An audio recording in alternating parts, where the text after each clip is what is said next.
Homestand as they take on the Houston Astros. Boy, the Pirates are sizzling right now. They've won 3 straight, and right now only the Cincinnati Reds have a better record in all of baseball than the Pittsburgh Pirates. Greg Brown along with Bob Walk. And Bob, the Pirates coming off the series win against the Milwaukee Brewers. They dropped the first one, then won 3 in a row.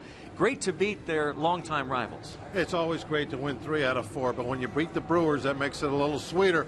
Hopefully when we go on this next road trip, we'll go out there and we'll show them we can do the same thing in Miller Park. Well, because of those victories, the 3 in a row, the Pirates are now 24-17. And Bob, you look back, since 1980 at the best records are barrel league leaders, the Pirates leading the way in 1991 at 26-15 through 41. Oh, who's that on the mound? I don't know, but he needs a haircut. He sure does. 1988, they were 25-16. Bob Walk helped lead that team to that record, and Jay Bell and company in 1992 were 24-17. The current Pirates club, 24-17. You think it's important to get off to a good start? Well, of course it's important to get off to a good start. 2 of those teams, the 91-92 team, it was a great start, and they ended up going to the postseason. 88 didn't make it. We fell short in 88, so it's not a guarantee. That's for sure, but it's a lot better than having to play catch-up. We just got to keep it going. But the Pirates were winning a lot of games against tougher opponents, and now maybe the better part of the schedule coming up against the Houston Astros for 3, and then the Chicago Cubs next week. Yeah, but, I want to be careful about taking anything for granted. Don't get too cocky about how easy it's going to be.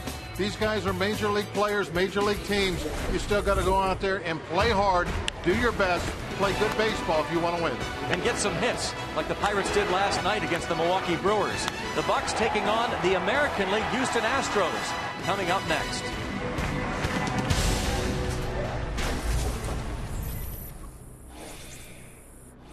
You buy Toyota. Now's the time to go places with Toyota. Visit buyatoyota.com for special offers. And buy PNC for the achiever in you. Let's go Bucks. Jeanmar Gomez taking the mound for the Pirates. Making his 4th start, his 9th appearance. He's done well. As the Pirates open up a 3-game series, interleague series against the Houston Astros. Bo Porter, the rookie skipper, has this lineup. The Astros, by the way, 11-30 on the year. Robbie Grossman, former Pirate minor leaguer. Jake Elmore at second base. Jason Castro is the catcher. Chris Carter hits cleanup, leads the team with 9 homers, 22 runs batted in, and 22 runs scored. J.D. Martinez in left, veteran Carlos Pena at first. Matt Dominguez, the third baseman, Marwin Gonzalez at short, and Jordan Lyles on the mound. Take a look at Jeanmar's numbers, brought to you by Chevrolet. They are pretty darn good. Opponent batting average just .204. Really done well as a starter. The whip, the walks, and hits together per innings pitched. An excellent number. He's actually had to deal with less base runners than innings pitched as a starting pitcher. None of his numbers bad whatsoever. The thing he needs to do tonight, though, Greg, push it through the 6 innings. Get that 6th inning under his belt, continue his progress, and he's really going to put a claim in on one of those starting spots. Check out the defense behind him. Center field, of course, Andrew McCutchen. Right field is Travis Snyder with Starling Marte in left. Corner infielders Alvarez and Jones. Clint Barmas spent a year with the Astros. Neil Walker at second, and Russell Martin behind the plate. Russell Martin pretty much stopping the running game last night.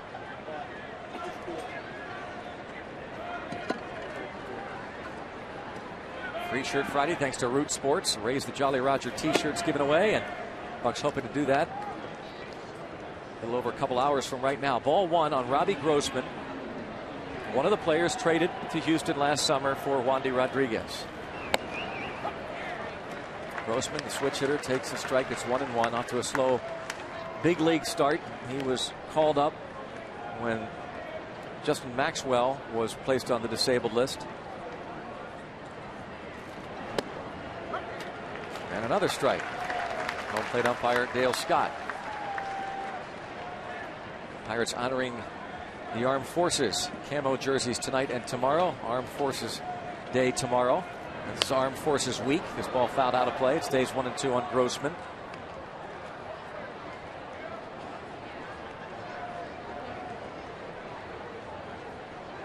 Andrew McCutchen, the camo caps as well for Camo P. And maybe a broken bat. Gap shot for Grossman. Into left center field. Robbie Grossman doubles to start the ball game.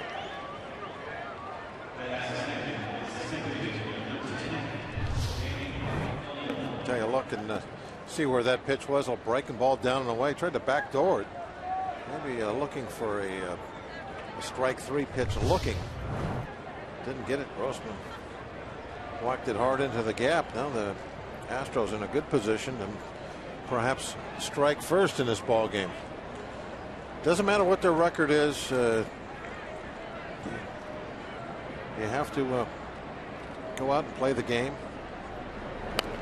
Ball bunted. A good bunt. Gomez will field and throw and get Jake Elmore, sacrificing Grossman to third.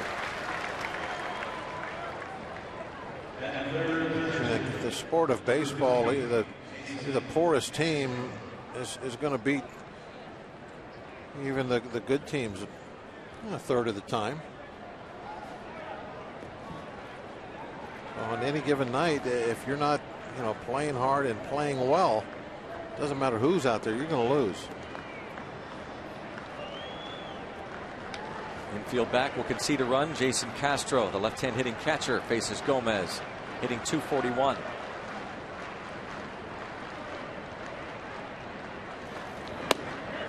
And takes a strike on the outer half. Gomez last time was matched up against the Mets ace Matt Harvey in New York. Really had to leave the game because he was hit on the right calf and it started to tighten up on him. He's just fine tonight. And Jason Castro scoops out of the way. That was a big assignment for him, matched up against the phenom Matt Harvey. And he pitched well on Sunday. The Pirates won that game 3-2. He gave a couple of hits in 5 innings, and as I said, his goal tonight has to be to get through 6. 1 ball, 1 strike. Well, that's cracked deep to center field. McCutchen to the warning track, makes the catch. 1-0 Houston. Castro brings in the run, his 10th RBI. Robbie Grossman, who doubled to start the game, crosses the plate. It's 1-0 Houston. Just the sound of the bat on that one made you worry about it getting over the fence. But that's okay right there. You trade that out, or trade that run for the out. You don't want to fall behind, obviously, early on, but it's just that 1 run. Here's Chris Carter. Carter hitting .217. 9 homers, 22 runs batted in. And a base hit for Carter. Double sacrifice fly to the warning track, and a base hit for the right fielder Chris Carter. These Astros are continuing a road trip. They were taking on the Detroit Tigers. And they won the finale of that series on Wednesday. They had a day off in Pittsburgh yesterday. Bo Porter's team 11-30.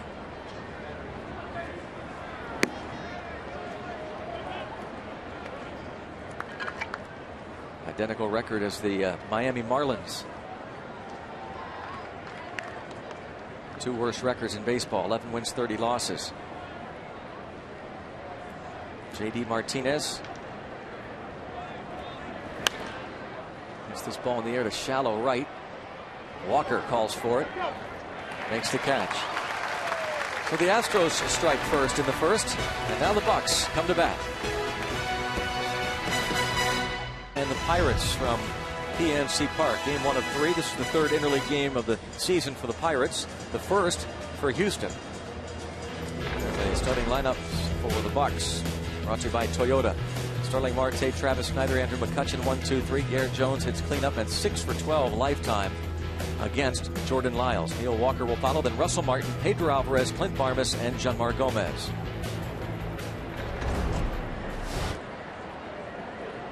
Starling Marte hitting .315 takes a strike. Take a look at Lyle's numbers on the year. They're not really all that pretty. Look at the ERA. Way up there. And if you would have put the numbers against the Pirates up there instead, they would have looked about the same. And hit by a pitch. And Marte continues to get on base in the first inning. And oftentimes via the hit by pitch. He's second in the league behind Shin-Soo Choo in that department. Yeah, that one hurt him a little bit. Ouch. Your kidney right about there, Greg? I think so. Kidney punch. 9th time he's been hit by a pitch this season. And as you said, Bobby just continues to get on base in that first inning. Let's see if the Pirates don't try to run. They were successful a couple times last night, including Travis Snyder. Pedro Alvarez. A couple of important steals. They came with 2 outs. Got themselves in the scoring position.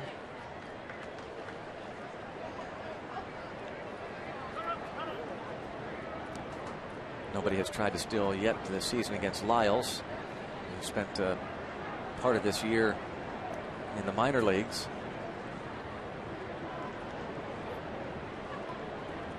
And there goes Marte, but a stumble, and he stops and heads back to first.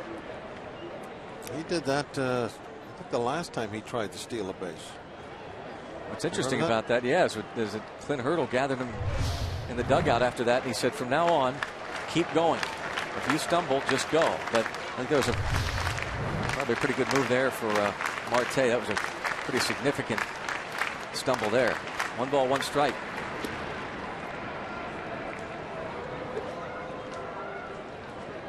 .15 steals against Lyles in his career. Only 4 have been caught. And this season, Jason Castro has thrown out 4 out of 22. 1 ball, 1 strike the count. It sure looked as though last night when Snyder hit that tremendous home run at some 458 feet that rolled into the river, sure looked as though the pitcher Hiram Burgos was really concerned about Marte. It was in the 5th inning last night. It broke a 1-1 tie. Anytime he's on, you better be concerned with him. He's quickly turning into one of the better base stealers in the league. 2-1 count. And now time is called. You can be concerned with somebody and not have it take away from what you do at the plate. That's the whole key of that. And I think where you're getting at, Greg, is that Burgos maybe too concerned. Yeah, that he wasn't pulling that off, that he was allowing his pitches to be affected by Marte being at first base, which could be right about it. There he goes. Pitch is taken for a ball, and it's an out call. Oh, Marte looked as though he had beaten that throw, but the out call made at second base by Todd Tichenor. Marte is caught stealing, and Erwin Gonzalez applied the tag. Not a real good jump, and he took time to look over his shoulder. Awfully close.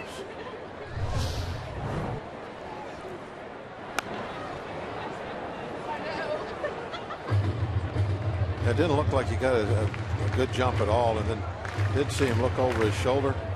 That always takes time. So you guys will do that on a hit and run. But most players on a straight steal, they won't look back because they know it's going to maybe cost them a half a step. This will be an easy play for Elmore. Snyder's retired, 2 down, 1-0 Houston. Jake Elmore up for Jose Altuve, who's on the bereavement list. Jordan Lyles, former supplemental first-round pick of the Houston Astros, 2008. Florence, South Carolina native. He's just 22 years old. The Astros still have high hopes for Jordan Lyles as McCutchen steps in, hitting .265. He was 2 for 5 with an RBI and just continues almost every at bat, whether he gets a hit or not, to hit the ball hard somewhere.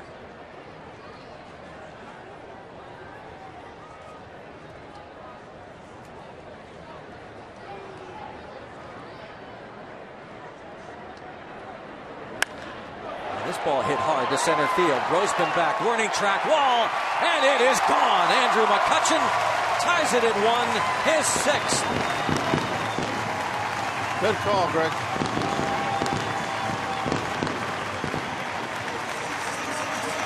Just about every time hits the ball hard somewhere. Well, he hit that one hard right at the Pirate bullpen.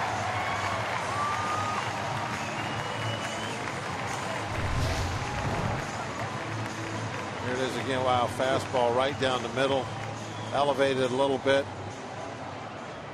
If he asked McCutchen, where do you want it? Where's the best spot for you? That would have been probably right where he would have asked for it.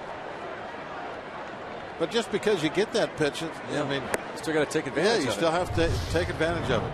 You see a lot of pitches that are right there get popped up, lazy fly ball, but Kutcher's having none of that. That's a long way way Astros into bullpen. into the Pirates bullpen. He had about 425, 430 maybe. Shift on Jones. They will have their second baseman Elmore play a shallow right. Dominguez playing the shortstop position. 2-1 the count.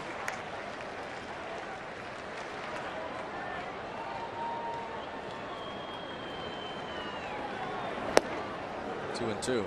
Estimated distance on that McCutchen home run, 437 feet. Bob, you're 7 feet really short. Good, man. Holy 7 mackerel. feet short, right? How do you do that?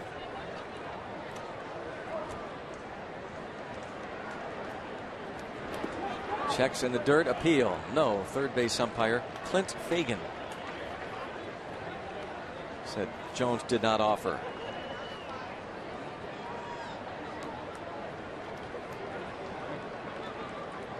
Dale Scott, the crew chief, with C.B. Buckner at first, Todd Titchener at second, and Clint Fagan at third.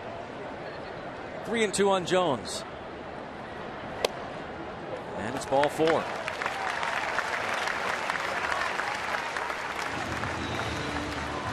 He's aboard for Walker. Jordan Lyles has walked 7 now, 1 intentionally, in just over 14 innings.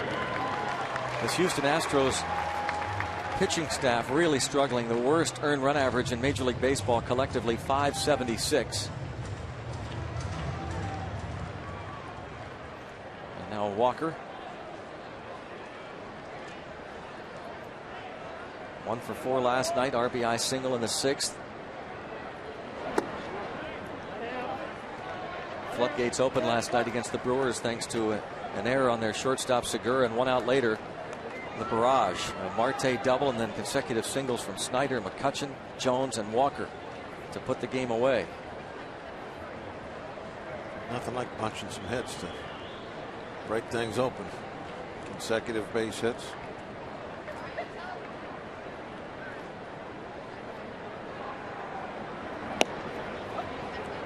There for a strike to even the count.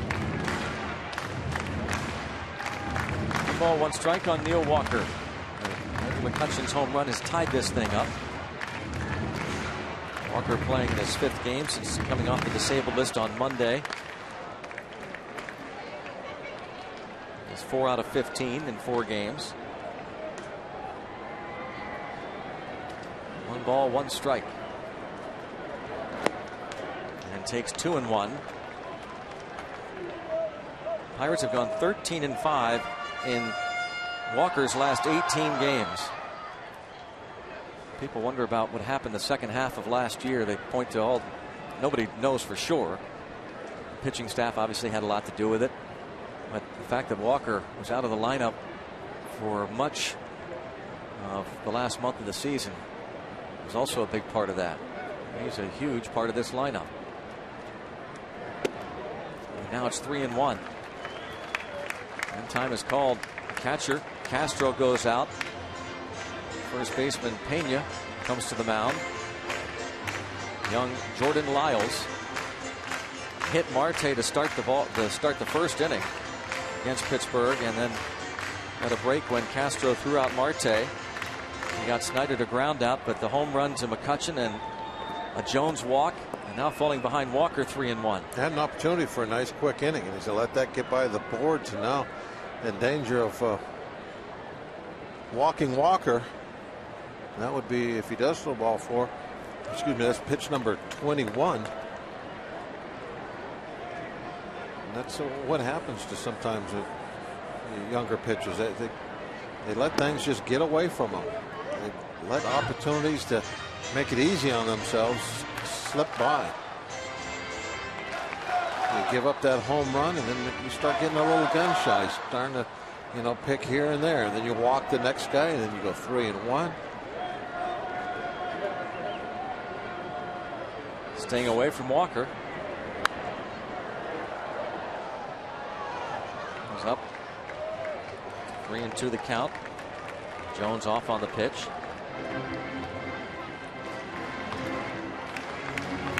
Should Walker reach, Russell Martin would come to the plate here in the first inning against Jordan Lyles. McCutcheon's home run, his 6th. Ties the game at 1. Another 3-2 pitch. And another foul ball. First base coach Rick Sofield gathers it in. Walker hitting from the left side. Sofield back over at first, and when Nick Leva's had a tough week, the Pirates third base coach, 10 days ago, his dad discovered he had cancer. Bert Leva passed away last night, 10 days after he discovered cancer in his body. Died at the age of 77. Nick Leva will head back to Southern California in midweek for the funeral. And there's ball 4. And now the Pirates have Russell Martin coming to the plate, and Jordan Lyles forced to face yet another hitter. And I imagine this is pretty common, Bob, with this Houston Astros team. Visits to the mound. Doug Brocail. Yeah, it's got to be common when you look at what their pitching has done this year. But this, to me, is just the classic first inning of a young starter that is getting a little afraid of the bat. He had 2 quick outs. He ended up putting on Marte, but he was eliminated with the steal. Okay, you caught a break there. Good, and then a ground ball out, just an easy ground ball. So there's 2 outs, nobody on. So you laid one right down the middle to McCutcheon. He hit it out of the ballpark. Okay, still 2 outs, nobody on. But then he started worrying. I gave up a long home run. So he, starts nipping here and there. Base on balls. Next guy gets up there. Nip here and there. Full count. Couple foul balls. Base on balls. Now he throws ball 1 with the 25th pitch of the inning. And now he's got a guy up there that's, pretty darn good hitter for the extra bases. Look at the OPS, 907. So now if Russell Martin finds a chalk line, maybe puts one up a gap, now not only does his pitch count get up there, now he's down by 3 runs. Didn't want to. Breaking ball, it's 1-1. Be aggressive in that strike zone early on. He caught a break right there. I mean, that was a breaking ball well out of the strike zone. Shouldn't have been swung at. But Russell just a little over anxious. But now it should be 2-0. Now what is he going to do? At some point, you have to start throwing strikes to somebody. You better do it earlier than later. 1 ball, 1 strike. And now out in front of Martin, 1-2. And Russell just a little over anxious. He hasn't seen a strike yet after the previous 2 hitters walked. And he's behind the count 1-2.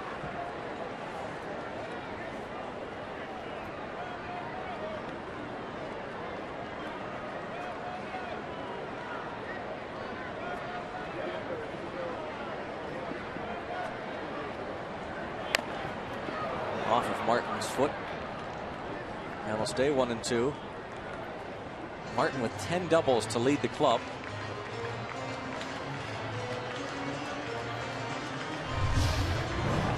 AGH cam.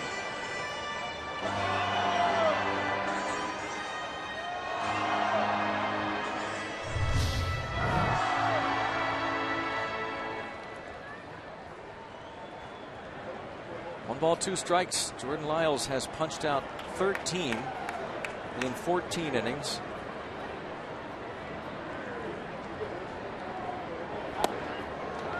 Balls, 2 strikes. Martin not an easy man to strike out. Usually has extended at bats. Sees a lot of pitches. And Lyles has thrown 29 this inning. How about that? Oh, yeah, he's everywhere. And laying off that breaking ball, 3-2 the count now. Both Jones and Walker will be off on the pitch. Pedro Alvarez on deck. What I think is funny about that strike zone, the only one that's down the middle, that was the pitch he threw after he luckily got ahead 1-2. He gets ahead 1-2, and then he throws a fastball right above out over the plate right there. Check swing. So I mean that shows you no command of the pitches. The one pitch that should have been off the plate is the only one he threw on the plate.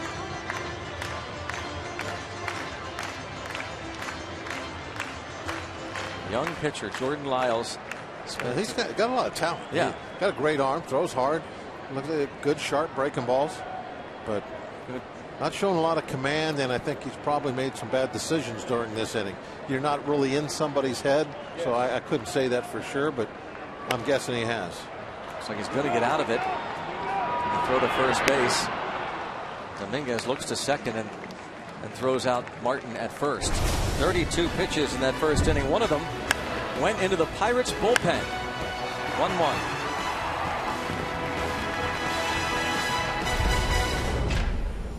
I'm Robbie. It's Mikowski. Tonight is Free Shirt Friday, as is every Friday here at the ballpark. And tonight, the T-shirt giveaway is sponsored by none other than Root Sports, a nice Pirates camo T-shirt with the Root Sports logo right there in the background. Pretty cool thing. And tonight, one of our employees throughout the ceremonial first pitch, it was Matt Wamsley, our technical director. There he is chatting up and getting a little strategy from team president Frank Coonelly.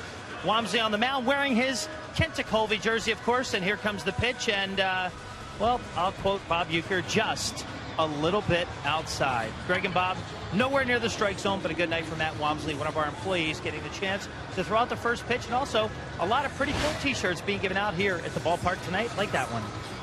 Excellent. And Robbie, I think that was an intentional, that was a right-hand hitter in the batter's box. I think he buzzed the right-hand hitter. I understand Matt has a little. What I think when it comes to those first pitches, if it's catchable and it doesn't bounce, it's a strike. Yeah. That's, I think, a rule of thumb that should go by. So nice toss.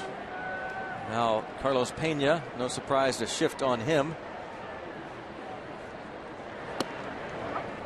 Pena hitting .231 with 3 homers, 10 RBIs. He's walked 21 times. 35 years old today. Former first-round pick of the Texas Rangers in 1998. Returned to Tampa Bay for a season last year and hit .197 with 19 homers, 61 runs batted in, and 87 walks drawn. Top 5 in the American League. Hit under 200. Slick fielding first baseman with some power. And a ground ball to the shortstop over the second base side. Varmus on the first.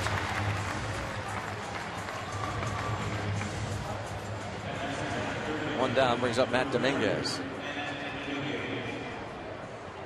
Jeanmar Gomez was traded over from the Cleveland Indians this winter.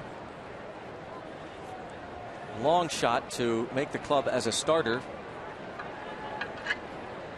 But he's been a very valuable long man. Yeah, he really did a great job in his original role as the long guy out of the bullpen, first in. A real nice kind of spot start there in Milwaukee, and that opened the door, and right now he's taking off with things.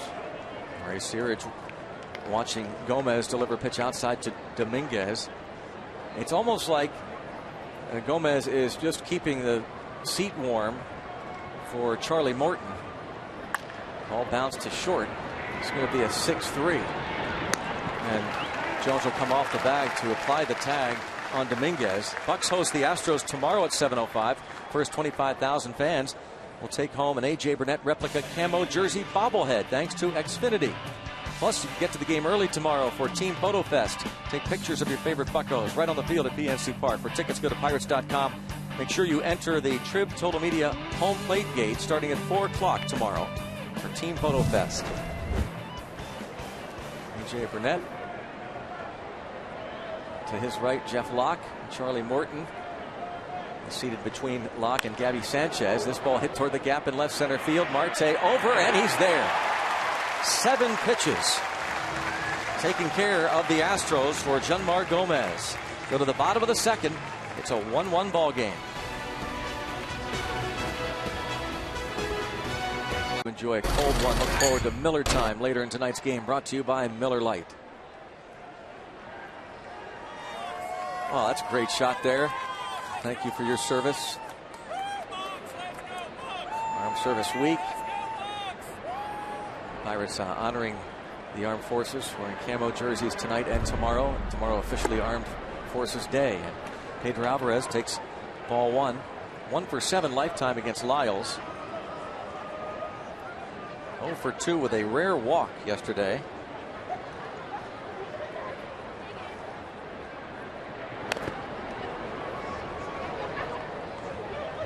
Ball 1 strike. Got a piece of the home plate umpire Dale Scott. AJ's pitching tomorrow, isn't he? Might have to find some nighttime camo. Something that's dark. Yeah, that's right, because he's been wearing the alternate black jersey tops. Yeah. He and Jeff Locke. Pitching very well in that top, leading the league in strikeouts. I wonder if they got a little like night camo. I don't think so. I think they're going to be these. But I wonder what that's like for a guy that must be some kind of a superstition because he wants to wear the black jersey. So the team wears the black jerseys. So do you think that would play into, in this case, Burnett's mind tomorrow that, I'm not wearing the jersey top for the first time tomorrow? I don't know. You'd have to ask him. I would say no. Yeah. I wouldn't think so. He's been around for so long and been through so much that I think he just likes the look. I don't worry about it too much. I think he just likes the look. Yeah. Boy, Alvarez went down to get it and lines it to right field. Back to make the catch is Carter. Well, he just golfed that one. Well, Lyles needs an inning like Gomez had, where he just goes out, throws a couple pitches, gets his pitch count back in shape.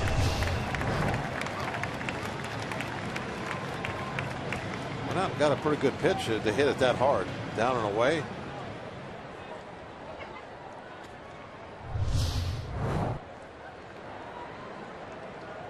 Lyles, as we said, 22 years old, spent the majority of the last couple of years as the Major League's youngest starter.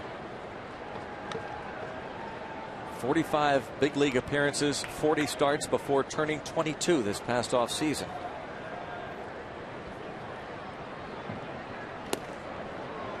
Jordan Lyles, second in Houston Astros history in starts before the age of 22. Larry Dierker tops that list. Jordan Lyles second. Fouled out of play by Clint Barmas, who has a 7-game hitting streak. Batting .385 during this stretch. In his last 15 games, batting .370.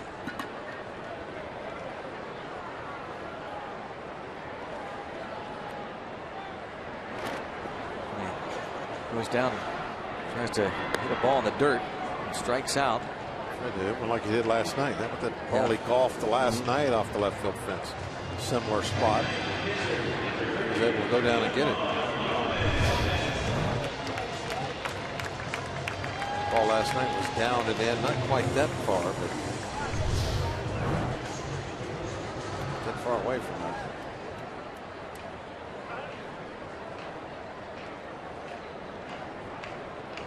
Pitcher Jeanmar Gomez 1 for 9.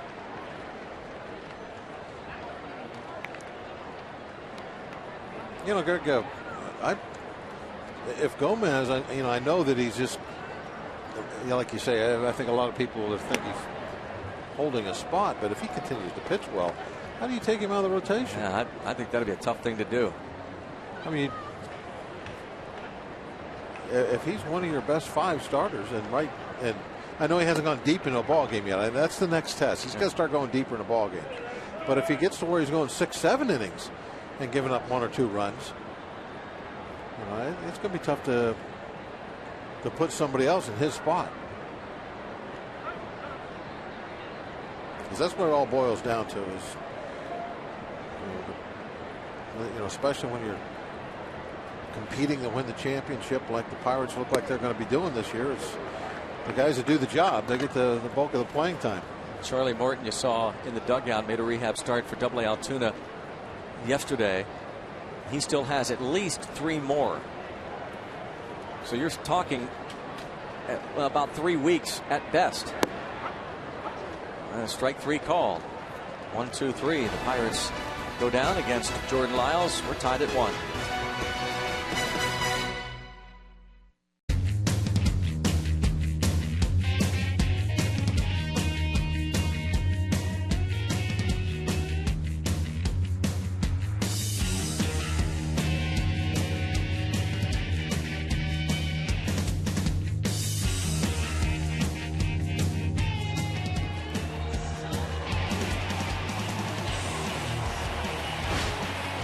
Three of the best catches that we have seen to date in the career of Andrew McCutchen. And fans, we want your input tonight via the short code texting. It's 412-412. We want you to vote for which catch you may think is the best that we have seen. The one at New York Mets, at Houston, or last night against the Milwaukee Brewers. If it's the first catch, text the number 1 to 412-412. If you think it's the sliding catch he made in Houston, that was actually off his current teammate Clint Barmas, text the number 2 to the short code 412-412. Or if you think last night's catch was the best, text 3 to the short code. We'll be bringing the results throughout the night tonight. And the final poll, plus you'll hear from Andrew McCutchen in Pirates postgame tonight when it's all said and done. Greg, how about that? All right. Wow, look at this right away. The catch in New York, which was my call, the big city slide, I call it. Text 1 to 412-412 if you agree with those that have already voted. The over and under catch in Houston. So that's text 2, 412-412, or the sunny side up catch. You call it the big city slide? I do. Is that what you called it as it was happening? Yeah. Oh, okay. And McCutchen with the big city slide makes the play. Is that you don't remember how it went? You don't remember that? I was just wondering if that's the way it was. How about you now? What do you like? I'm going to withhold mine for a moment. Oh. I think the one that at first glance that looks the least impressive was last night's catch. But there were a couple of things about that catch that I think we could point out. Gomez strikes out the pitcher Jordan Lyles. He was looking straight back into a bright sun as he was making that catch. And it was a perfectly timed leap. He catches that ball right at the height of his jump. And he didn't jump too far in front of the wall.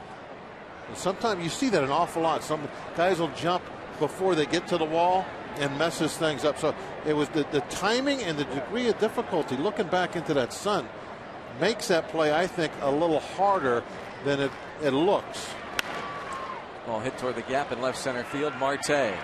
Slice right to him. Because when you're first looking at it, you're like, okay, goes back, jumps up, makes a nice play. I don't agree with you there at all. In fact, last night we were going crazy with that catch. Right away at first glance, we knew that was spectacular. But still, I knew it was going to be in the top 3 all time. The big city slide. Well, yeah, I didn't call that one the big city slide. Well, did you nickname it Sunny Side Up right at that moment? I thought about it. Okay. No, have you come out, Mr. Blass? I mean, Mr. Walk. Have you made a decision? Are you going to still fence ride for? No, I know which one I like. Yeah. You going to tell us? Well,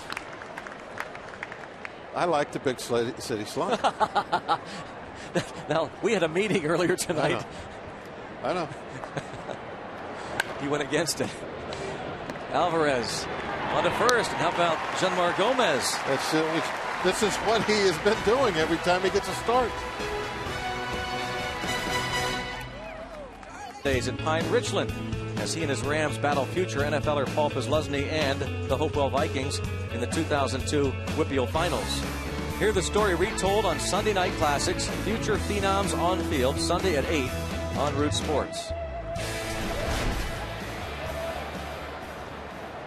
Neil Walker threw a free pass in the first inning. Jordan Lyles threw a lot of pitches in that first inning and was better in the second. A 1-2-3 second frame, and now he goes back to the top of the order. Starling Marte was hit by a pitch in the first and then was caught stealing. Now this will be interesting to see how he goes after these guys.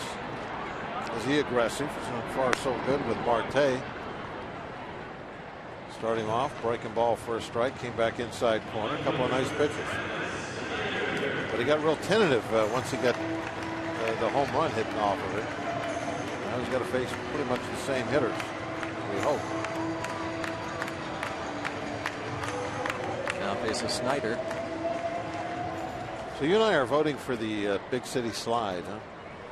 Well, I know I am. Well, I said I like the big city slide. All three of them are quality catches. They're all different. The reason that they're great catches is there's something that's difficult about each one. Well, we have to have Robbie chime in what his vote's going to be. Robbie and Smikowski. I like the catch he made in Houston for a couple of reasons. Number one, it was on his current teammate Clint Barmer, so they could trash talk about it. And I asked Clint Barmer about it, what he remembers from that catch. He said, "What are you talking about? I don't even remember that catch at all." I said, "Well, he made that catch off you." He goes, "What I do remember about Kutch is when we played him a couple of years ago when I was with the Rockies, Kutch won the first 2 games of the 3-game series with his glove, making some spectacular defensive plays," is what Barmer remembers. Then he remembers the 3rd game on a Sunday afternoon when Kutch had a day off, and that was the only game they won of the series. He goes, "There are my memories of Andrew McCutchen playing defense against me." So he doesn't recall the over and under catch, and that's the one that you're voting for. He does not, and that might be the best. And here's catch. another thing I'm going to point out here, Robbie. You like it because they can trash talk. We're talking about Clint Barmes here. This is true. Yes. Clint Barmes and trash talk are not exactly. two things that you'd put together. But he had to. Or McCutchen, for that matter. But Bob, listen for a second. Right. He had to avoid Neil Walker's glove and possibly avoid colliding with Neil Walker on that catch. It could have been dangerous. Yeah, could have been. I agree. It was a difficult catch. It was a good catch. Deserves to be in the group of 3. One of the reasons it's so tough, Robbie didn't bring up, is it's indoors. You're looking up into the ceiling, all the girders and all that stuff, and trying to pick out the baseball as you're sliding along your back. So the degree of difficulty was pretty tough on that one. Now talking offense, our Day Automotive key matchup. Andrew McCutchen against Jordan Lyles in his career, 9 out of 14. And Lyles in his career against Pittsburgh 0-4. Thanks to Day Automotive. We're going to make your day. Andrew McCutchen made everybody's day when he homered to tie the game in the first. And Steve and I were talking last night, Bob, about McCutchen being one of those guys that you like Clemente. Steve said you just can't take your eyes off of him. He's going to do something special on that field, either offensively or defensively. You love to see him run the bases. You love to see him run into the alley, make a great catch, as we saw. And of course, Clemente, folks that got a chance to see him, the great one, in the Hall of Fame because of what he did with that glove, that arm, that bat. 3-2 the count remains. Here's a tweet thanks to AT&T, hashtag Bucks Booth. Devin JB, Kutch has such raw natural power, beautiful blast. And that it was into the Pirates bullpen. Great bat speed. Bounces this ball to short. Gonzalez throws out Andrew McCutchen. Lyles has settled down. He has set down 7 straight. It's a 1-1 game. What Steve was saying, you can't take your eyes off him. He's a true superstar. No telling what he's going to do all the time. And he does this kind of stuff too. This is a routine out. Look at the way he goes down the line every single time like that on a routine ground ball. He's a superstar and he plays like that. That's a rare commodity. And that's what I think is really one of the hallmarks of this team. He's not the only guy that on routine plays when nobody's looking is going 110%. Who was it that said you can't help if you're a teammate do the same thing if your star's doing that? Exactly. I better do it. That's leadership. Yep. Yeah, it's not the speeches. It's the way you play on the field that shows the way. Line drive, and look at Pedro Alvarez, the shortstop, with that shift on. Castro blistered the ball, but Alvarez right there.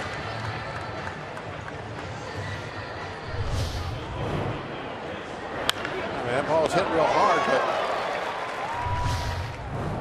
just another quick out when it comes right down to it.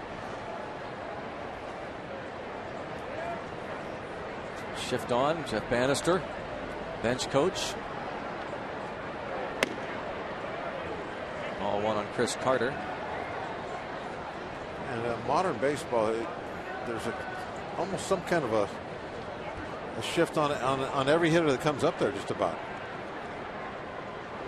You wouldn't call what they have right now with Carter up there, a couple rows back, a true shift, but you couldn't get Walker up the middle much more without saying they're shifted. They have become more and more aggressive, have the Pirates. Even this year, you can see them being more aggressive. You can see Walker. I mean, he's pretty much taken away the middle of the field. Somebody asked Hurdle about that yesterday when he played, and I know you can concur, Bob, that he said when I hit a hard ball up the middle, it was a hit. It was a guarantee. Not anymore. Hit high in the air to left. Marte. 2 quick outs.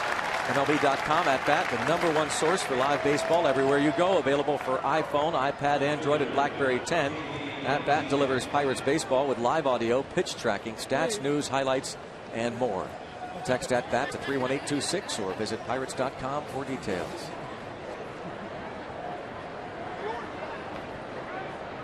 Great night to take in a Pirates baseball game. As J.D. Martinez steps to the plate with 2 outs and no one on. 9 in a row retired now by Jeanmar Gomez.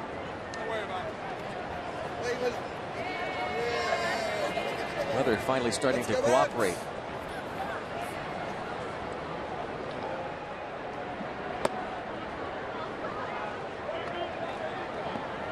It has been gorgeous these last couple of nights. Look at that shot. You know, it's a beautiful view. There's no doubt about that. It's just no doubt about how Jeanmar Gomez, talk about tremendous, getting quick outs, and he has now set down 10 in a row, 1-1. The road ahead for the Pirates, brought to you by Nissan. Tomorrow, former Pirate Eric Bedard for the Astros against A.J. Burnett, and then this series will conclude on Sunday. Jeff Locke for the Pirates. Lucas Harrell will start. That was announced earlier today rather than Bud Norris, who tweaked his back throwing warm-up pitches before the 6th inning in his start against the Tigers. Ball 1 on Garrett Jones. Lyles has retired 7 straight.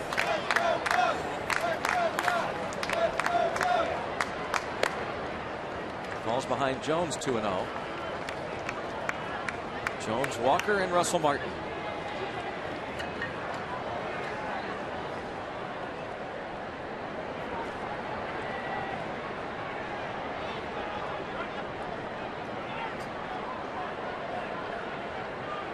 Lyles, those numbers we showed you, his career against the Pirates, has struggled. Oh, hit hard right at the center fielder, Robbie Grossman. That's got to really bother the hitters, don't you think? Huh. You really do a great job at the plate. You put a real good swing on the ball. You center it up like this. Wham. And it just is an AB. Got to be frustrating. 8 straight now set down by Jordan Lyles following his walk to Neil Walker in the first.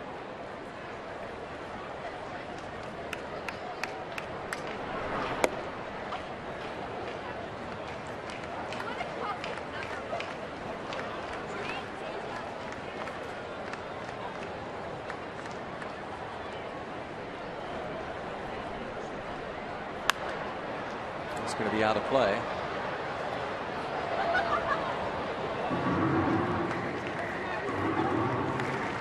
0-2.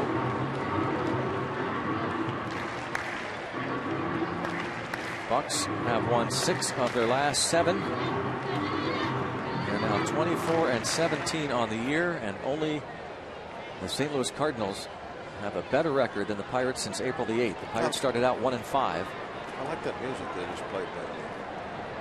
It should be for Genmar Gomez. Well, they should play that when he comes to the plate. It'd be great. Not working on that chewing gum. He's got to be very happy with the start he's getting out of Gomez. So kind of a little unexpected find so far. In the air to center, Grossman coming in. Makes the catch. A line out. And a pop out to shallow center. Andy Grossman making the play. He has played every game since his call-up. Jordan Lyles wants a new baseball. Russell Martin bounced to short to end the first inning. Right-handed batters this season are hitting Jordan Lyles at a .394 clip.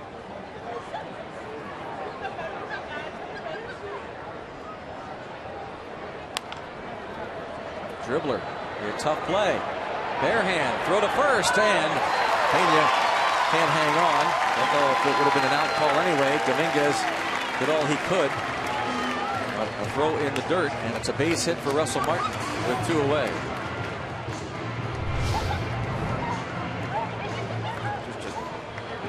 Little chop ball up the line. I think he would have been out. That would have been out. He would have picked it.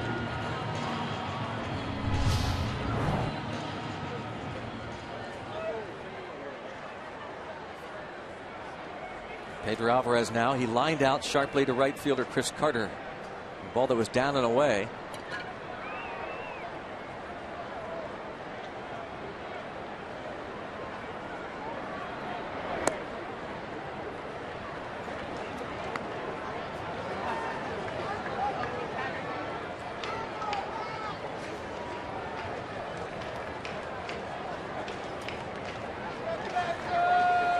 No strikes on Alvarez.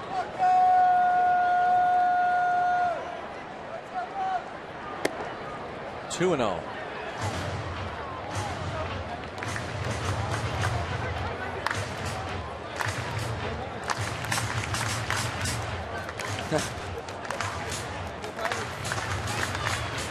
Good cut.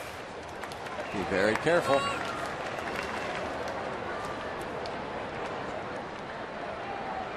Two and 0 on Alvarez. Got a fastball and fouled it back. 6 home runs this season.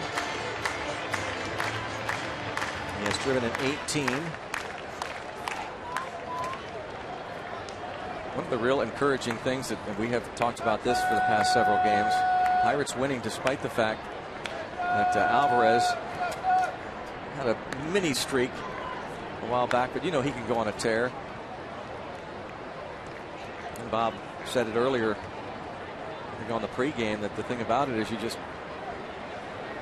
don't necessarily have to rely on Alvarez or even McCutchen. Somebody different every night. Last night Snyder, Walker the night before. And the ball bounced. Is that going to sneak in? How about that? You want to talk about a seeing eye single, and how about the 2 hits after 2 outs against Lyles here in the 4th inning? Well, you know what I was thinking about watching Alvarez hit, Greg, was they don't really have a true shift on Alvarez. And if they would have, that would have been an easy out. But they left the shortstop. There you see him over on the shortstop side. And he barely missed him. It just off the end of his glove as he went for that dive. If he's playing the same distance over on the other side, he makes that. It's going to be a routine play. If they shift Alvarez like they shift Jones, it's a routine play. That's bizarre. All teams basically look at the same stuff nowadays. They have the same spreadsheets, everything computerized. Maybe they're interpreted a little bit different.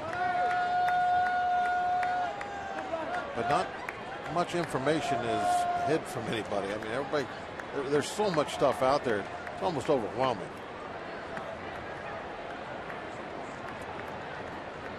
Heck, even the information announcers get nowadays are overwhelming at times.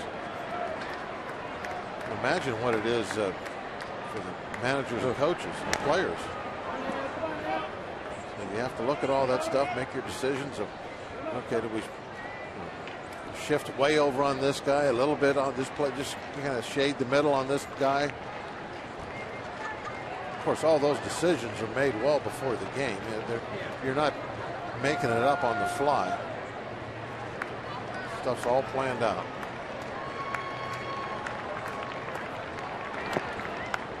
In the dirt, Clint Barmes. Martin holds his ground. The block by Castro. And at first base is Pedro Alvarez. 1 ball, 1 strike on Barmes, who spent the 2011 season with the Astros.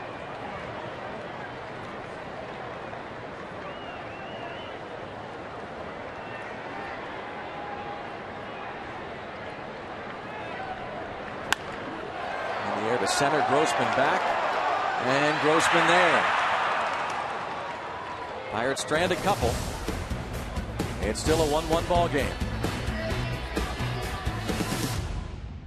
May 17, 2011, a fantastic catch by Andrew McCutchen, one of the great catches he's made in his career in Houston off Clint Barmes. And we're taking your text votes. I think this is the best catch that Kutch has made of the 3 that we're showing tonight. And if you agree with me, text the number 2 to our short code 412-412. If you've been tuned in all night, remember the catch he made at New York against the Mets, the Citi Field slide. And then last night's catch against the Milwaukee Brewers off the bat of Ryan Braun, where he crashed into the center field wall, avoiding the sun coming from the shade with a nice catch. And so far, I'm in second place. Greg Brown, do you think the catch with the Mets was the best catch that he made? I do, and I remember that catch. Unlike Clint Barmes in your selection, Clint Barmes doesn't even recall. He was on the field and doesn't recall that one. I don't care which one wins. I just want Robbie's to lose. Well, thank you, Bob. I do appreciate that. Just kidding, Robbie. Just kidding. That was a fantastic catch. Now you know how I feel. He had to avoid Neil Walker, and he Robbie, had to slide. How many times when you were growing up did you lay in the backyard and just kind of in the grass, look up, you're laying on your back, throw balls up and catch them? 1,000 times. Well, people are running by you, jumping over you. If you have I just had my stuff, parent, hey, Mom, can you run by me while I slide? Get brothers, they're running all around like that. It's almost training you to make that catch. People are agreeing with Robbie. Oh, I know. That's worrisome right there. It's worrisome. Look at that. It's got momentum. It's almost like a vote for Robbie is a vote against you. Really, the Houston catch has momentum, it looks like. 2-0 the count on Pena. Janmar Gomez has set down 10 in a row. He got Pena to ground to second base.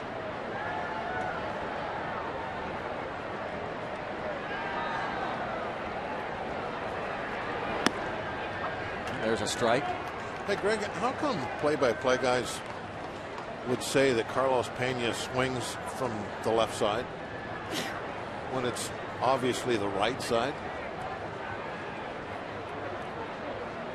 From our vantage point, you mean? Well, no, from any way you look at it.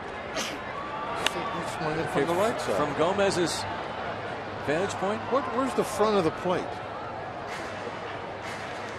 What's the right side of the plate? Well, you are. Huh? That's the right side of the plate over there. That's the right side of the field. That's the right field foul line. The foul line that goes through the batter's box he's standing in. He swings from the right side. What did you say when you... but play-by-play guys say... What did you say? Or what would you say if you were calling play-by-play? He's swinging from the right side. Did you do that when you were playing ball? Well, I didn't. I played. I didn't talk about it. No. Played the game. Like Steve. And John. Yeah. So should I say from now on?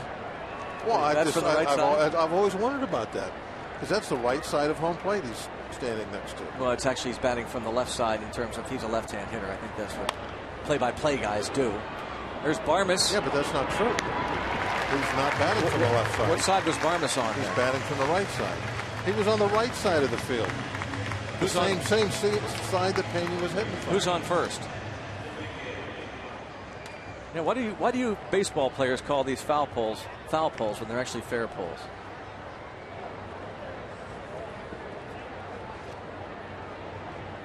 You played the game. Tell me. That's a good question, Greg. See, when you say a good question, I say that's a good question, Greg. I come up with a good question, and you try to argue with me about it. So I give you credit when you. If I had thought that was a good question, you know I would have said good question, Bob. Dominguez is hitting from the left side of the plate. That's what Bob says. It's hitting from the left side of the plate. That's what Bob says. That's fine.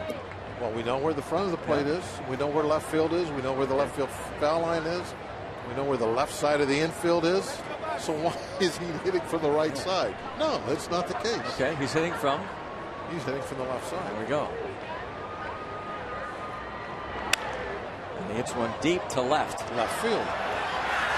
Marte giving it a shot. That's a home run. Glove on it? No. A home run to give the Astros a 2-1 lead, but what an effort. The home run for Matt Dominguez, his third. 2-1 Astros. It was a great effort. I was willing to get up into those seats, and he definitely did that. How far was that miss? Close.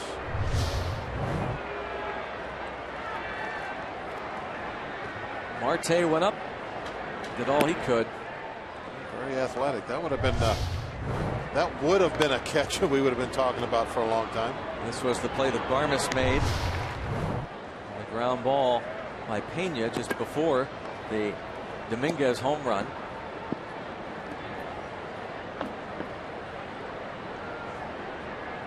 Get a shot here. A look at the effort. And let's listen.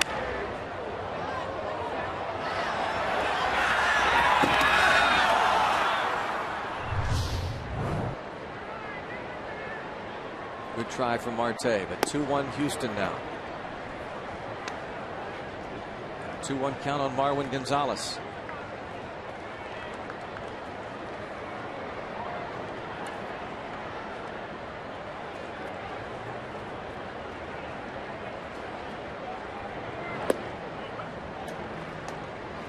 Two wants to come right back and get Marwin Gonzalez here.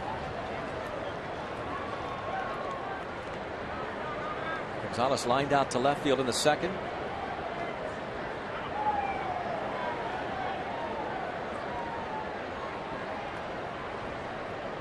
Denmark want to fall into that the trap of giving up the solo home run and starting to get a little too fine and get yourself in trouble.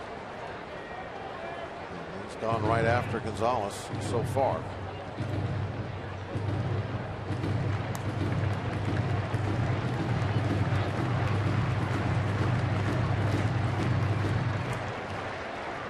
He retired 11 in a row before the Dominguez home run. This is pitch number 50.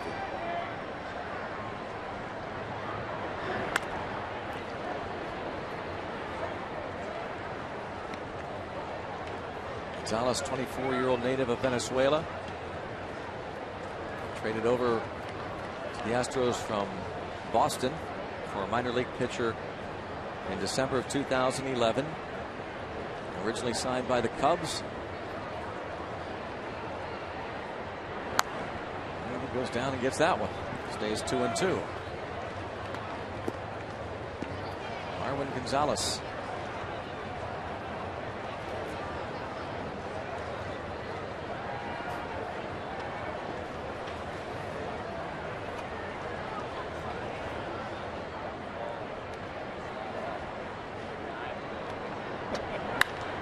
It's a base hit into center field. And Marwin Gonzalez brings up the pitcher Jordan Lyles. Back-to-back hits. It's the fourth hit.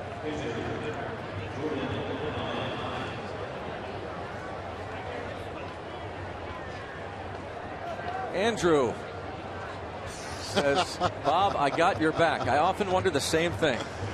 Thanks, Andrew. I appreciate it. I really do. You know, I come up with these legitimate questions, trying to find an answer.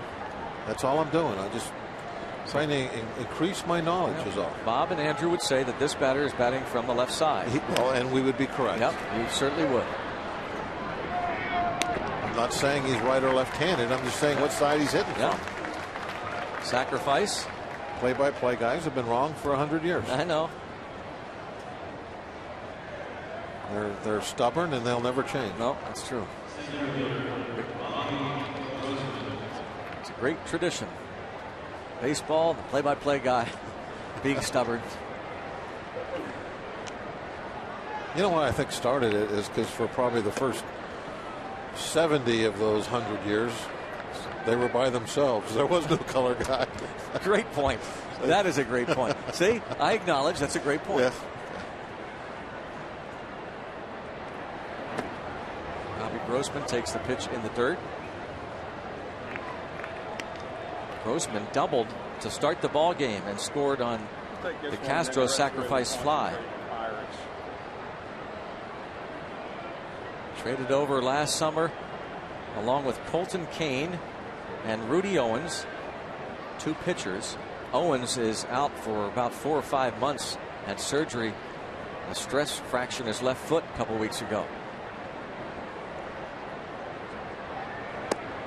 Grossman, who was the Pirates minor league player of the year in 2011, takes ball 2. Colton Kane is playing in low A ball in the Astros organization. He is 1-4 with a 7.12 ERA in 9 appearances for the Quad City River Bandits. And Grossman, who was a 6th round pick of the Pirates in 2008, he's in the big leagues. He takes a strike.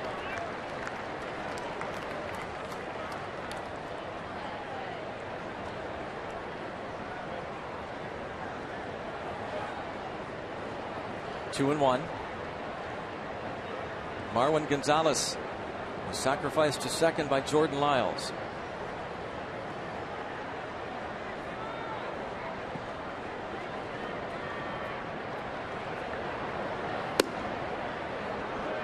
That misses. 3-1 on Grossman. Grew up in the Houston area as an Astros fan, so when he was traded last summer, he was pretty excited about joining the Astros organization. Was recalled on April the 24th. Gunning down to second base is Russell Martin, and a very close play. Martin showing off that good arm it has. A nice way to end the inning, picking off somebody out of scoring position.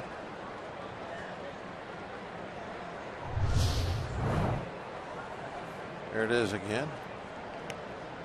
Didn't really have a good pitch to throw, and that ball was down about ankle high.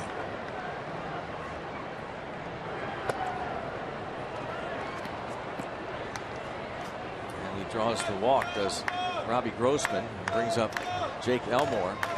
Well, you know, since the game the other night, Michael McHenry behind the plate with Russell Martin unable to start on Monday, and the Brewers ended up stealing 6 bases, and we pointed out that it's certainly not all McHenry's fault by any stretch. But since that time, McHenry has been out every day with Jeff Bannister, a couple other coaches, working on those throws to second base every day, early in the afternoon. Jeff Bannister and Tom Prince, who is a minor league catching instructor, is also in town. How good a catcher was Tom Prince? Excellent. That was really his forte, was defense. Great arm, very accurate. Really an athletic guy, a lot like Russell Martin. All right, let's go Pirates. Here is Jake Elmore. And a dead pull hitter. Yeah. He sure was. When Princey was hitting, you could move everybody over to the left side. Yeah. The right-hand hitter. Yeah. And a strike is called.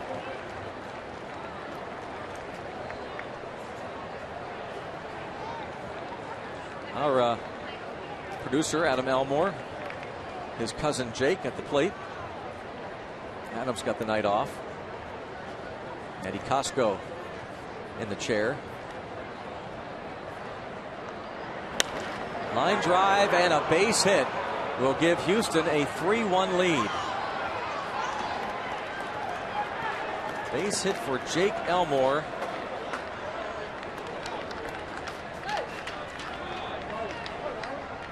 (3-1) Houston.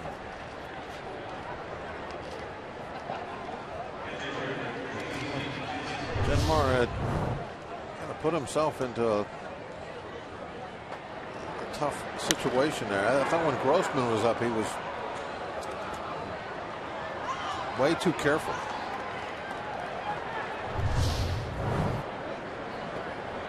And now he's getting, you get the score where you're 2 runs down. Now you start being in a position where you don't have much choice. Now you got to start to be careful.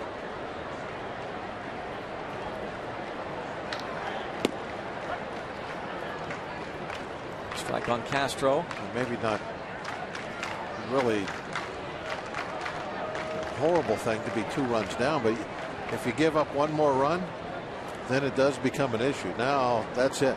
You have to stop it, and you have to make perfect pitches the rest of the time.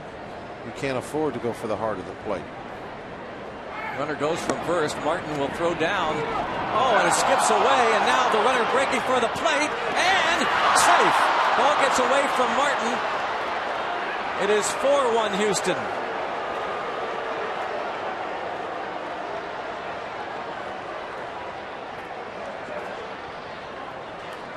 Now 2 different opportunities to get the last out. Right there, that should have been the last out. Barmes misses it. And right there, that should have been the last out, but the ball was thrown in the dirt. That definitely should have been played. When you bounce the ball to the catcher, sometimes they handle it with that catcher's glove, sometimes they don't. E6, E4, is that what they're calling? Sounds like it. 1 ball, 2 strikes, or E2, E4. Gave the error to Russell Martin. I think if they see that again, they'll change it, don't you? I think they should, but I mean, that's not an error on Russell Martin in my mind. I mean, that's if he makes the catch, that's about as catch ball throw as you can make. I mean, it's right there on the money. Perfect throw. Throw from Walker, played toward the plate, bounce past Russell Martin. Show that again, because oftentimes the official scorer sees on his monitor what you're seeing. He's in the press box, so maybe if we show it again, he'll get a better look as well. 2-2 the count on Castro. Not that I want Barmes to get an error, but just want to do what's right. If I was, in my opinion, I mean that. Well, Barmes would agree with you. Yeah, he'd be the first one. That ball's got to be caught. Yeah, he knows it.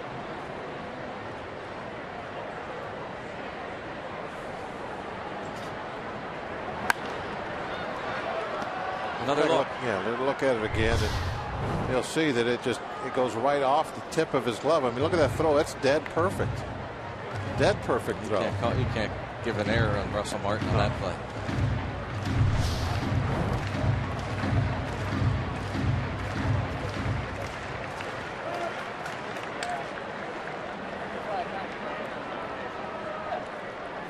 Two balls, 2 strikes, 4-1 Astros here.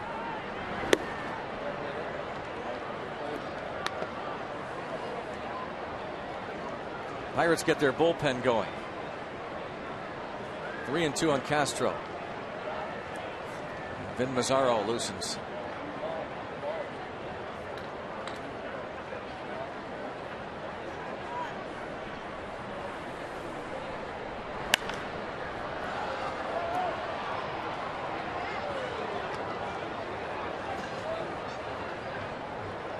Still 3-2.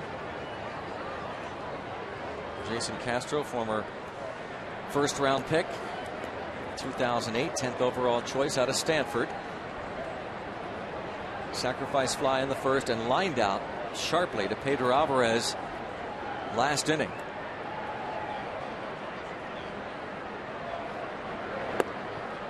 And he draws the walk. And Jeanmar Gomez all of a sudden is out of gas, finding himself maybe not able to get through 5 innings. I think he's done. I think that is it. Yeah, Clint Hurdle's going up the steps. Gomez breezing wow, through the fourth inning, through 4, and they got the first out in the 5th easily, and then the home run by Dominguez. It'll be a double switch. But even after that, the Lyles bunt, he got the second out, but he just seemed real tentative when Grossman got up there.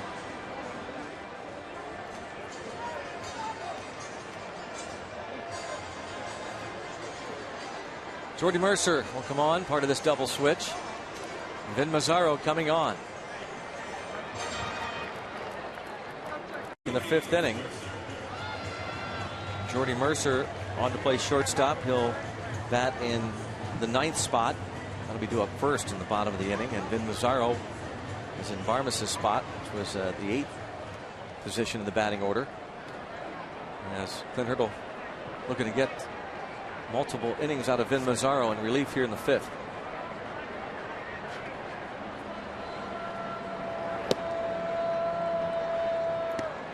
Now's where there's no room for error. When you're 3 runs down, you got to start making the perfect pitches. That's the difference from being a starting pitcher to a bullpen guy.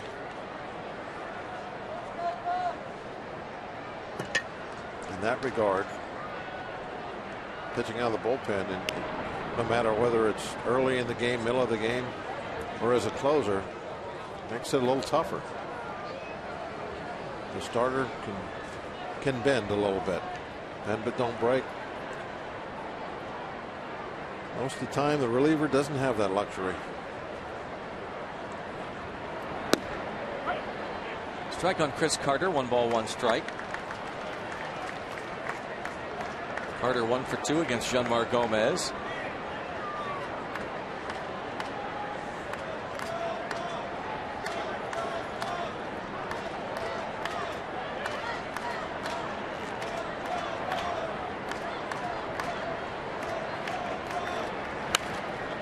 Fouled off to the right, 1-2. They have changed that error. Takes the error away from Martin and gives it to Clint Barmes. I wonder if Clint will be mad at me now.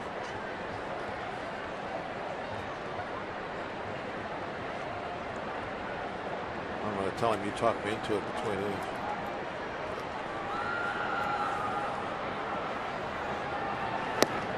Two and 2. Chris Carter. Vin Mazzaro got the win the other night. I'm not going to be able to blame it on you, but blame what on me now? Because Clint comes to me and says, "Hey, I hear you got me an error." Well, no, I agree. I think that I'd say Clint Barmes would agree with us. I mean, how he wouldn't argue that. I'm just kidding. No, we're just kidding.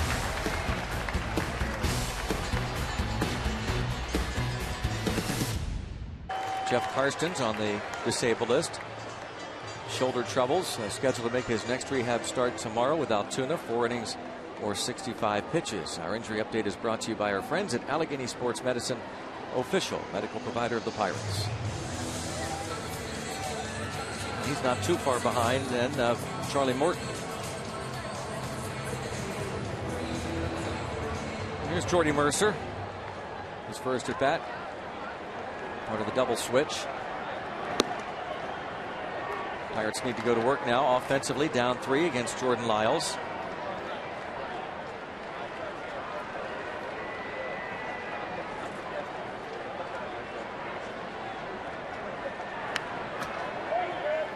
Mercer was optioned to the minor leagues on Monday when Neil Walker was activated, but 2 days later John McDonald went on the disabled list.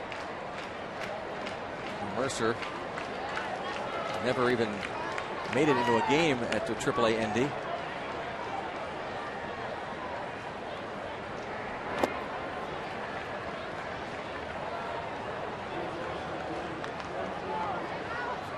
Mercer was in the starting lineup on Wednesday night. Was 1 for 2 with a sacrifice in the Pirates' 3-1 victory over the Milwaukee Brewers. 2 balls and a strike. High in the air to center.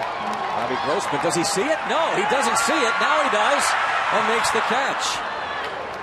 It was up there long enough that he could find it.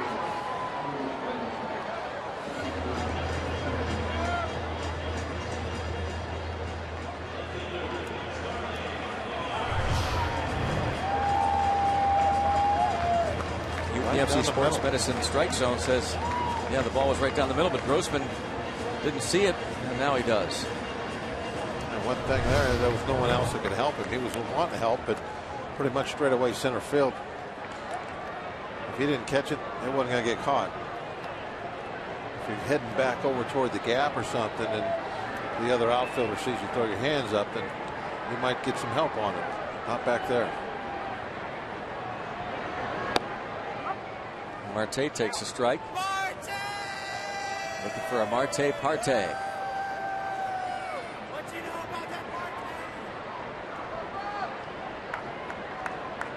That would be nice. Lyle's starting to gain some confidence. He had retired 9 straight before the infield hit by Martin and the ground signal by Alvarez. Then he got Barmes to end the 4th inning, and Mercer here to start the 5th.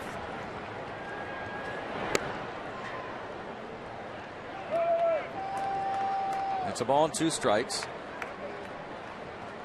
I'm sure he's thinking back to that first inning, though, thinking if I could have just been a little bit more efficient, I had to throw 30 pitches. That's going to affect how far he goes in this game.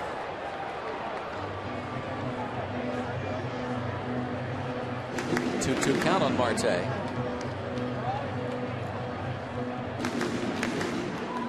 Lyles faced the Pirates September 23rd last year in Houston. Went 4 innings, gave up 3 runs. He actually made 4 starts against the Bucs last season, and he strikes out Starling Marte. His 4th. All new episode of Inside Pirates Baseball. Andrew McCutchen joins the media to interview TV chef Anthony Bourdain. The Zoltan is back and working its magic this season, and much more. New Inside Pirates Baseball, presented by Allegheny Sports Medicine, debuts tonight after Pirates postgame on Root Sports. Bob will be watching that. He's a big fan of Chef Bourdain. So is Travis Snyder. Have you and Travis discussed different ways to cook on the grill yet? No. I want to hear that. Very good with the grill, to be honest with you. What? You're not very good with the No, grill? not much of a grill guy, man. A little bit better in the kitchen.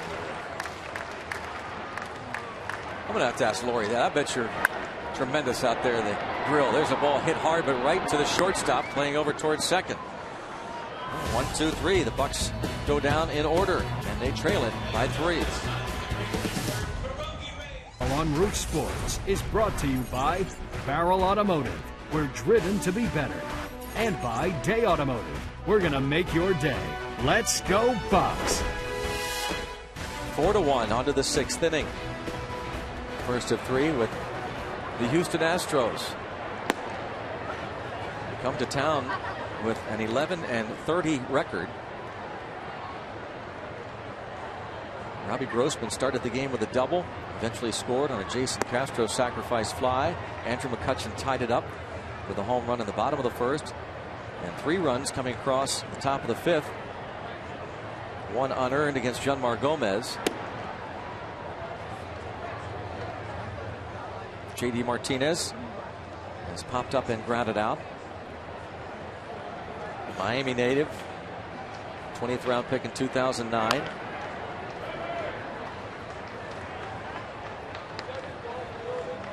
2 balls and 2 strikes. Bo Porter's been very pleased with Martinez lately. Robbie tossed that ball. Amazing thing is he caught it. I'm not sure he did. There's a strike 3 call. So Vin Lazaro, who struck out Chris Carter to end the 5th, starts this inning off. The strikeout of J.D. Martinez looking. Vinegar Vin.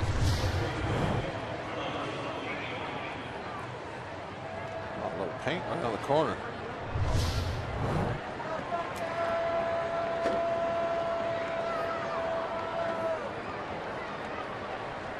Carlos Pena has grounded out twice. 35 years old today. Takes ball 1. So Robbie Inzmakowski, did he make that catch and then toss it to a fan? Robbie, nicely done. Great nice catch, Robbie. Oh. Nice catch. Oh, it was handed to you. Well, he made the catch. He caught it. He made a fantastic catch, the kid. Why are we going to play everything in slow motion, make it look worse? That didn't like look last worse. night, I got buried for missing a ball that came in smoking hot. That did not look worse. He handed it to you, and you took it. That was very nice of you. He made a great catch, a young man. About yes, he did. 8 or 9 rows he did. back. Yeah. Yes, he did. Thank you. That was a nice effort you made last night, by the way. Thank you. It was a better effort than Dave. Let's put it that way. You don't mean that, Bob. It's okay. No, I do mean it, because a lot of guys will just hide from those balls. You tried to catch it. I applaud you for that. Very good.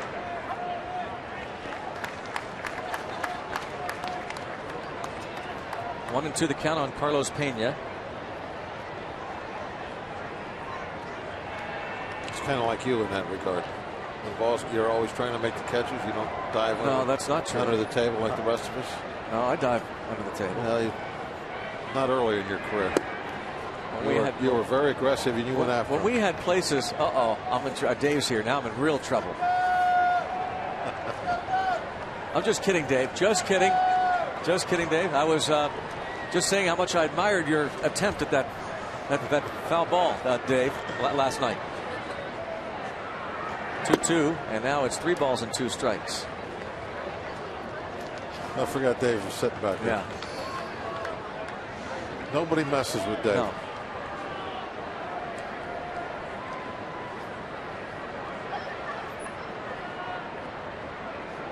Full count on Carlos Pena.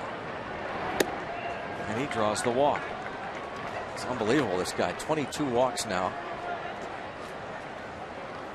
It's one thing he has done throughout his career. It's his fair share of home runs, draws a lot of walks. His batting average, nothing to write home about over the years, but he can get on base. Yeah, what they always used to say, walks goes a hit. Yep.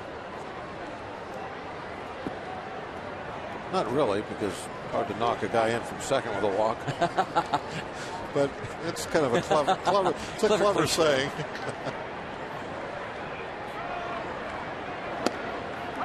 Matt Dominguez homered in the 5th. That was better than a walk. Yeah, for sure. This is a former first-round pick of the Marlins a few years ago. Look at the Pirates. Got the camo and the Kutch dreads and a water gun. And it's 0-2 on Matt Dominguez. I saw a crowd shot earlier of John Wayne earlier tonight. I thought so too. The scoreboard had him on, didn't they? I think. Yeah. So John is working tonight. After I saw him down there somewhere. Yeah. And he was down there moving somewhere. He was moving from place to place. Sunday, the Bucks battle the Houston Astros. All kids 14 and under receive an A.J. Burnett replica camo jersey thanks to Chevrolet. Come early for the #1 Cochran Family Fun Zone on Federal Street and stay after the game when youngsters can run the bases. So, again, kids, want to pick up these replica camo jerseys the Pirates are wearing tonight and tomorrow. They'll be given away on Sunday. And the one the Pirates wearing.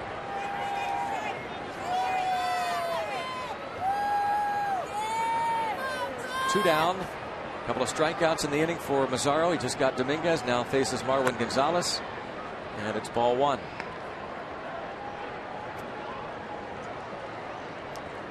Camo jerseys, beautiful weather. Buccos facing an old rival. Life is good. Let's go Bucks. Hashtag Bucks Booth.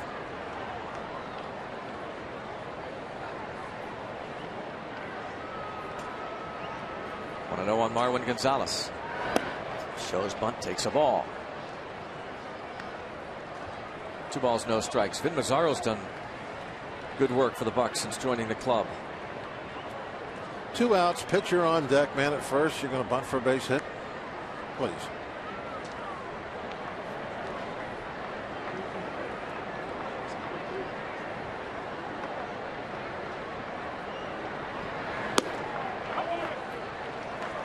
Think he's really going to bunt or just show? No opinion, Greg? Of never mind.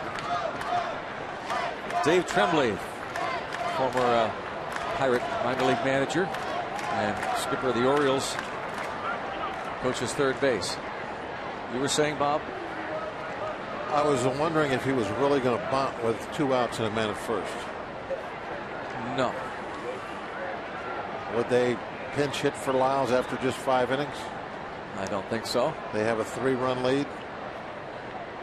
No. And now Mazzaro has fallen behind him 3-1. We'll find out if one more wide one. If they'll pinch hit or not. He does not get a lot of innings out of his starters, that's for sure. Bo Porter. Now they did have the day off yesterday, so that certainly comes into play. Runner goes on the 3-1 pitch, and it's bounced to short, and Jordy Mercer, a nice looking play there. Retires Marwin Gonzalez. Well, Bucks need to get it going offensively, and who better to start the bottom half of inning number 6 than Andrew McCutchen. He'll lead off. Bucks trail 4-1. Transmitted in any form, and the accounts and descriptions of this game may not be disseminated without the express written consent of the Pittsburgh Pirates. Here in Pittsburgh, the Pirates trail 4-1. Bottom of the 6th. McCutchen, Jones, Walker against Jordan Lyles, who's thrown 86 pitches. And a fly ball in the first pitch here in the bottom of the 6th inning. Oh, drop the ball, Carter, and McCutchen's going to wind up at third base. We were talking about the hustle of Andrew McCutchen on a routine pop-up. He's at third base. E9, and that might open the door. That should be 1 run for sure now with nobody out. Cutchin got a little disgusted at first few steps. A little slow coming out, but right now he starts to pick it up a little bit. Now this is when it's dropped. And then just cruises on into third. I'm guessing that there are many players in baseball who might have gotten to first base, but he was almost to second when that ball was dropped. Most guys, because the ball rolled over against the fence, would be at second base. But you're right, a lot of guys, I don't want to pick on the Brewers, they're not here anymore, but I didn't say much during the game, but go ahead. How many times did you see one of their players hit a pop fly or a fly ball and never touch first base? It was amazing. And that is a fair ball inside the line. Garrett Jones, he's going to try for 2, and he's going to be there. And here come the Bucks. It's 4-2.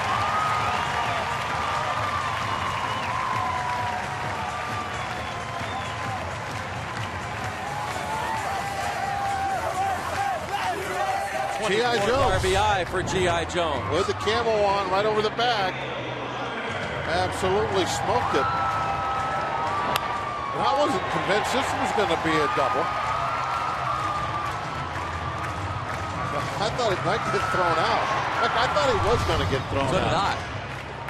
But he pushed the envelope. The throw was a little wide. He ends up getting in there easy.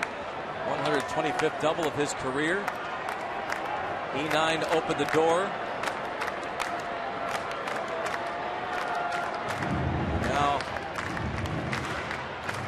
are they just buying time? Yeah, they might have been told to go out and talk. But it's not like this inning is Lyle's fault. First hitter hit a pop-up. Travis Blackley was up, and so Porter asked his infielders to go buy him a little extra time. It looked like now he's coming out to talk at least. Bo Porter was involved in that controversial move a week ago. Now Paul Clemens up. Somebody was throwing last inning, so should be ready. So now he does call on the lefty to turn Walker around. Jordan Lyles was coasting, but then that error by Carter on a fly ball to right. And then Jones, that double inside the bag. Pirates on the move, down a couple.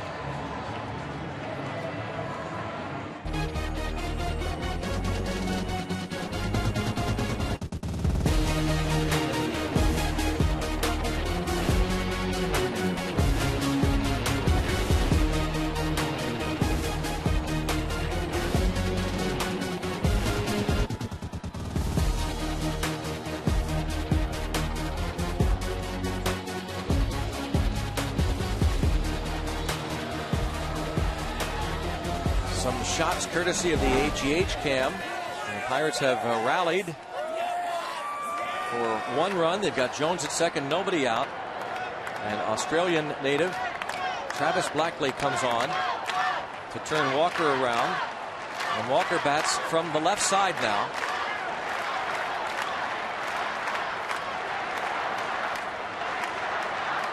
Bob obviously not listening.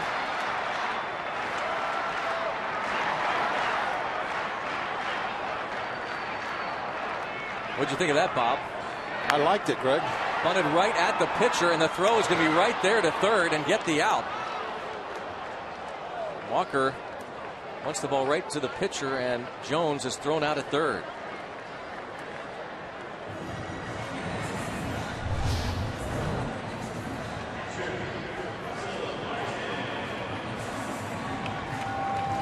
Nice play. Realizing that you had the out, the lead run out, go ahead and take it.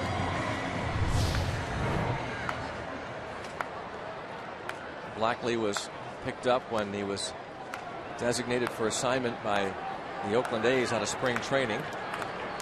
Big league time with the Giants and the A's.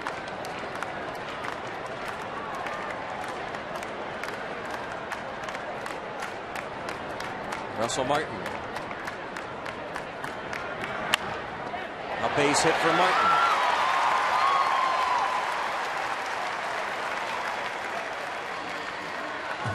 Walker to second.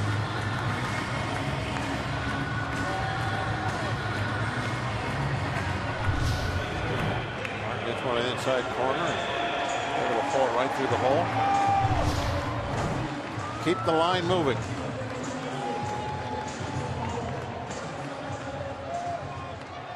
Too bad that the bunt didn't get Garrett to third, but nothing to do about it now. Alvarez now batting against the lefty, and Alvarez is actually having more success this season against left-handed pitching.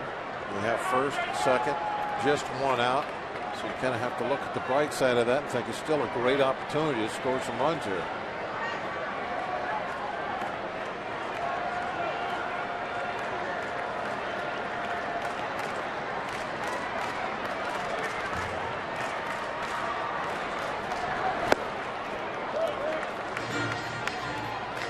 Alvarez has lined to right and singled to center. Yeah, the bouncer just to the right of the second base bag.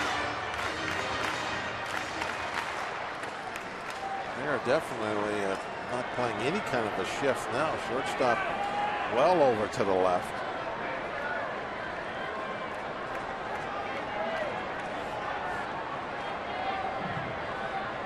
He's even going to back off now when the pitch goes home to his traditional shortstop position. Playing a little straight up for Alvarez. Now they really overplay in the outfield. When you look at Grossman at center, he is way over. Well, we talked about the numbers. You would think they would show that, and they do. Alvarez 3 hits the other way.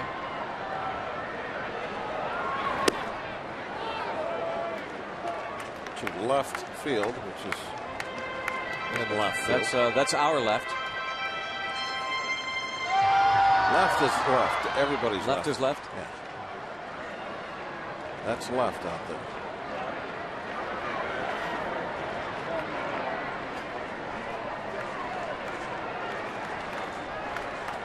One ball, 2 strikes on Alvarez. Gabby Sanchez comes out on deck, a right-hander in the bullpen for Houston.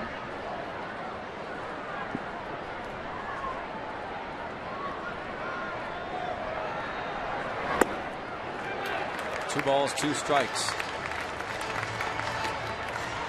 That's a left-hander. Tony Watson.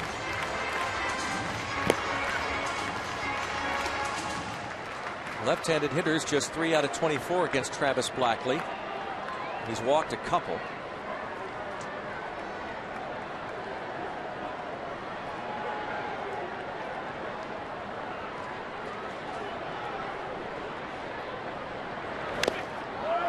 Still 2-2 on Pedro Alvarez. Sitting on 18 RBIs. Gabby Sanchez would bat for the pitcher Mazzaro.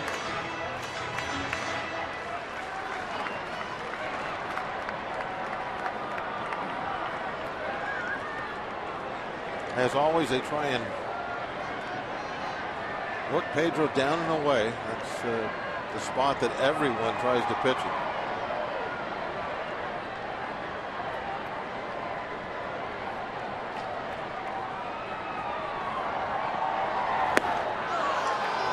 Swinging. Down and away, down and away, down and away, down and away, and then came upstairs one time and he swung and missed. Now a double switch. Bo Porter once Gabby Sanchez is announced. Another look at the fastball swung on and missed by Alvarez. A little tardy on that one. That one got by him. So Bo Porter bringing on a right-handed pitcher. And going over the switch here. We will too when we come back. Pirates 2 on, trail by 2. Presented by Iron City Beer kicks off Saturday, June the 1st, 7:15. See the Pirates take on the Reds and stay after the game. Kool and the Gang live in concert. They're going to perform all their hits like Celebration, Ladies Night, and again all their hits. For tickets and to learn how you can watch the show from the field, go to pirates.com/concerts. Trevor Crow takes over in left. New pitcher Paul Clemens.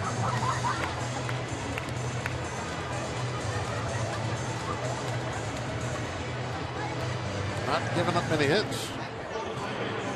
208 opponent average. Not many walks either, just 6.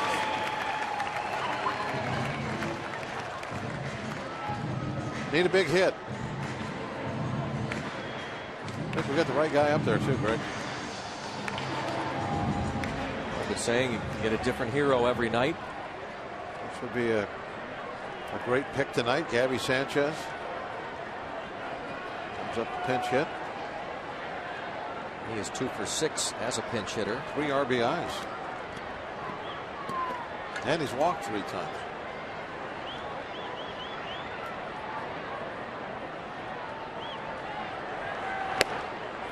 Strike 1.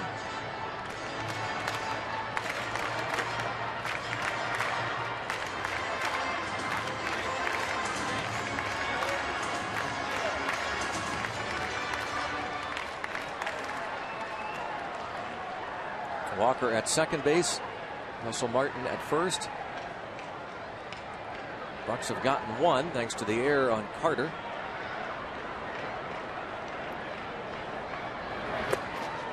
The dirt as Castro goes out to get it. Pretty big curveball.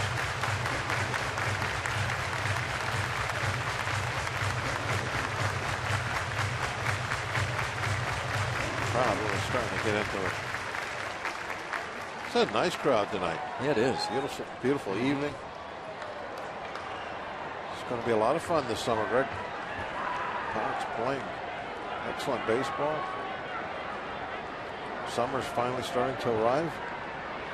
Nope, outside. Pretty good velocity, 95.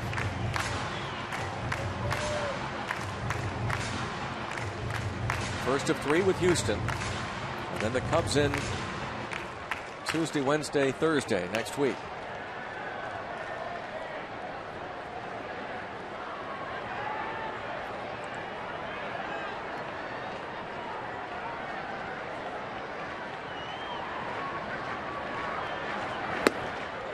Three and one. Cubs were winners today over, the Mets beat the Cubs. Matt Harvey got the W.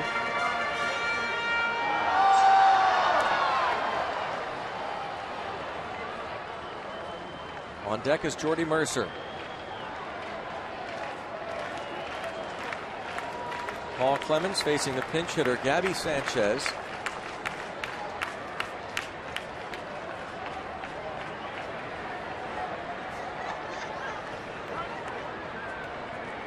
Time is called.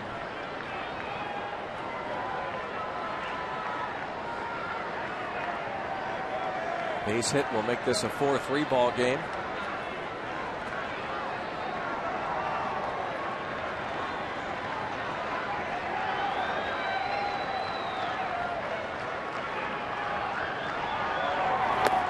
It's a bases loaded situation now for Jordy Mercer.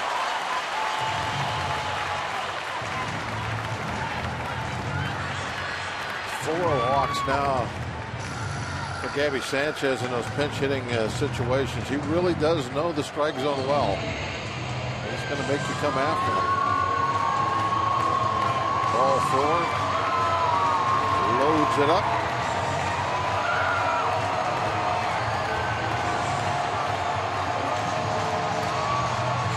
Neil Walker moving to third on the free pass. Russell Martin to second. Martin had the base hit. And Sanchez draws the walk. So the bases are loaded with 2 outs. And Jordy Mercer, who came in as part of a double switch in the 5th inning, hit a fly ball to Robbie Grossman in his first at bat last inning. He's got a hit on it. That's that one that he lost. Grossman didn't see for a while. Strike one.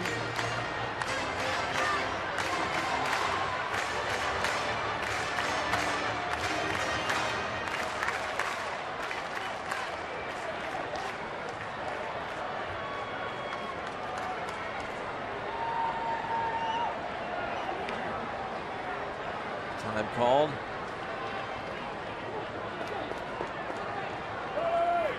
Mercer's already had some big hits.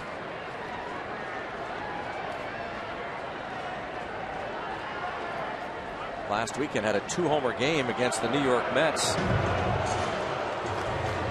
Castro wants to talk to Clemens.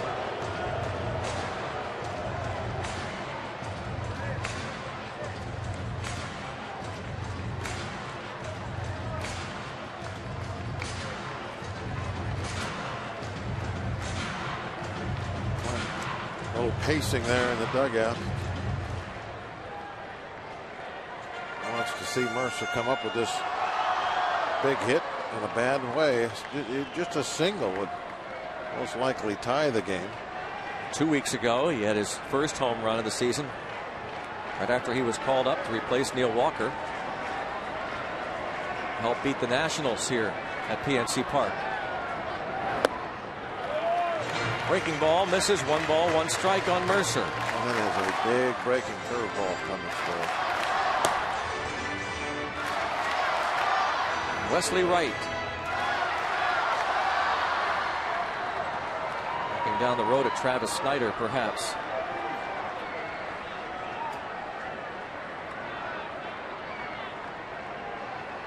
One ball, 1 strike. And he got him to pop up. Second baseman out. Elmore, shallow right. Makes the catch. Pirates get 1. Trail by 2. jersey by tuning in to this week's Sunday Night Classics. Watch Neil Walker and his Pine Richland Rams in the 2002 Whitfield Football Finals. Look for the keyword to enter for your chance to win. Watch and win during Sunday Night Classics. Future Phenoms on Field, Sunday at 8 on Root Sports.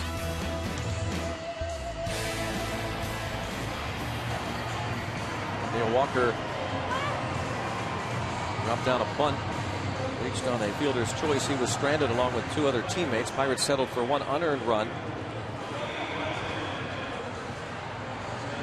Still down by 2 as the bullpen tries to hold the fort. Tony Watson.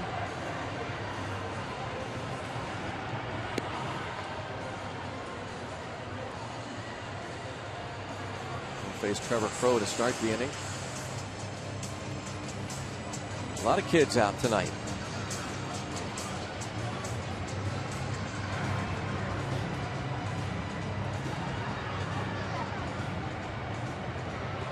Getting close to school being out. Another couple weeks, maybe, couple more weeks. I think Dorn was saying he had 3 weeks to go. No, maybe it was just 2.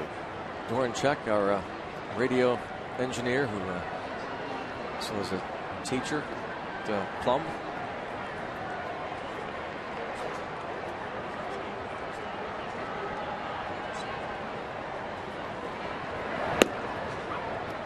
Strike is called on Trevor Crow.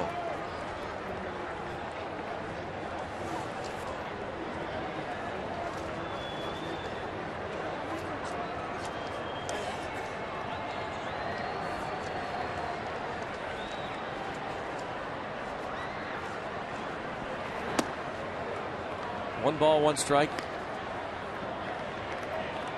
Trevor Crow. First major league action since 2011. He played 15 games 2 years ago with Cleveland.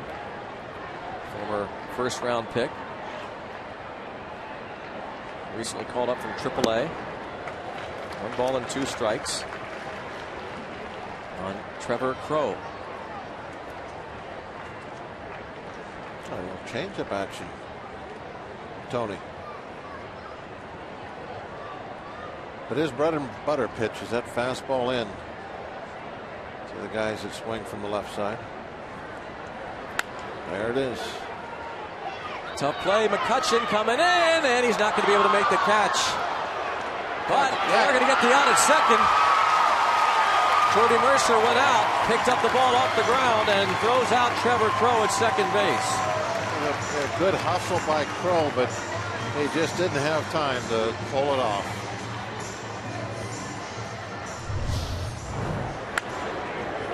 Jams pretty bad. Mercer out there a long ways. He did real heads-up play. Great attempt, and Mercer no chance for even a crow hop. Just throws real quickly to might have been safe. Neil Walker. Tag was a little on the high side. Wanted foul. Let's see the foot get to the bag? Perhaps. Closer than I thought it was going to be.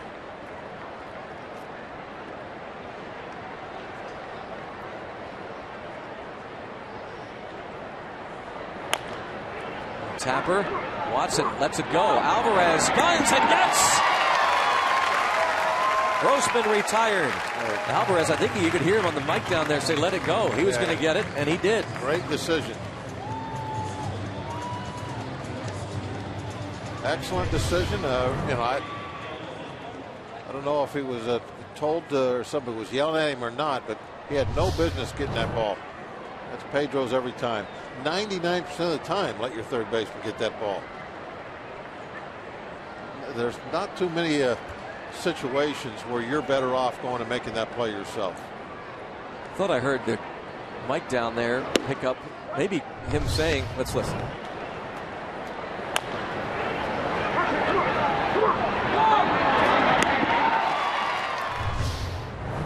I think maybe that was not. Dave Clark. Might have been. Yeah, come on. Yeah, You know how Dave is. Oh.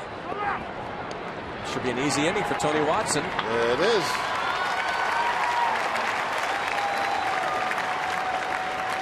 Going to keep it right here for a fine rendition of Take Me Out to the Ball Game.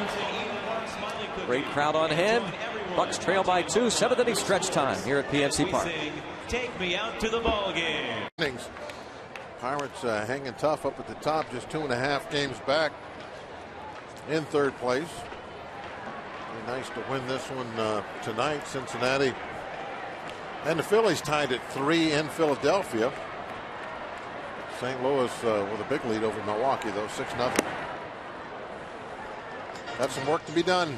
Bucks have done a lot of scoring late. Marte swings and misses the first pitch against Paul Clemens.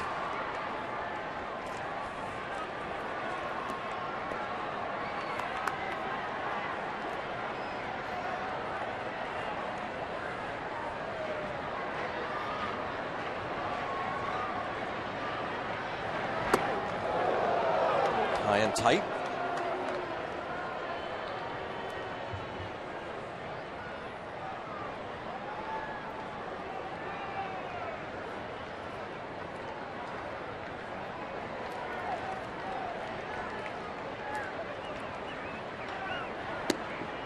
Two balls and a strike on Marte with Snyder to follow. And once again, it's like Castro and Pena are seemingly constantly going over there to try and settle down these young pitchers. I don't know if that's the case here, whether they're deciding what to throw here, but Pena comes over there a lot, Carlos Pena. It looked like Clemens ended both those conversations with, yeah, all right. One of the few pitchers that lets you know what he's saying. Doesn't cover up his mouth with the glove.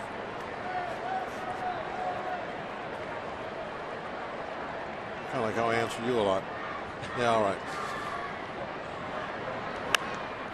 That's popped up. Going to be into the seats, it appears. 2-2. Usually your response to when the catcher says, hey, you're throwing good tonight. You got good stuff. Just you got to go after these guys. Yeah, all right.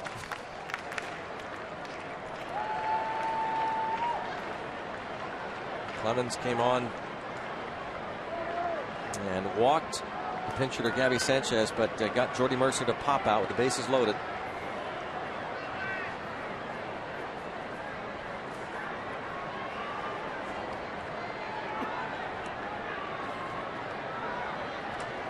Two and two. Ground ball to the shortstop, Gonzalez.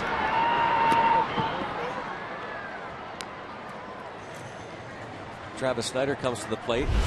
Now time for Bringing the Lumber, brought to you by Yellowwood. And he certainly brought the lumber this at bat last night. Broke the tie. It traveled some 458 feet. 5th inning home run, first of the season for Snyder.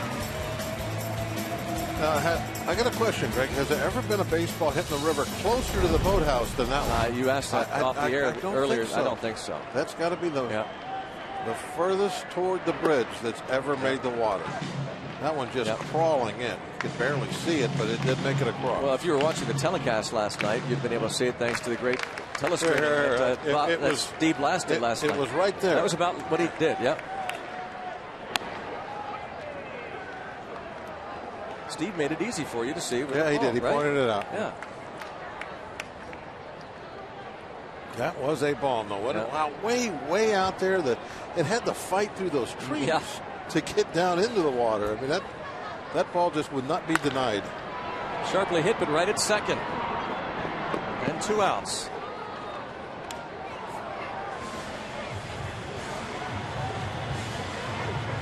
So Clemens has gotten a pop-up, 3 ground balls. Last 3 batters he's faced. Here's McCutchen. 1 for 3 and 2 runs scored. McCutchen creeping up that run scored leaderboard. 29 now. He's in the top 10 in that department. Starling Marte is second behind Shin-Soo Choo, most runs scored in the National League.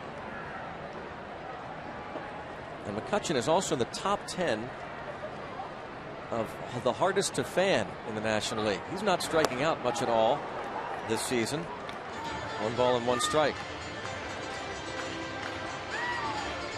You know, a lot of his strikeouts too earlier in the year were on pitches where he was called out on very iffy strikes. You remember he had a little bit of a stretch there where he got called out 3 or 4 times. And somebody like McCutchen should get a little bit more of a benefit of the doubt than he was getting.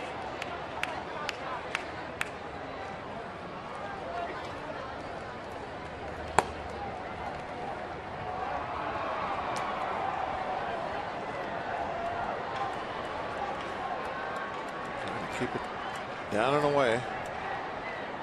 Try and go outside again. Misses by a bunch.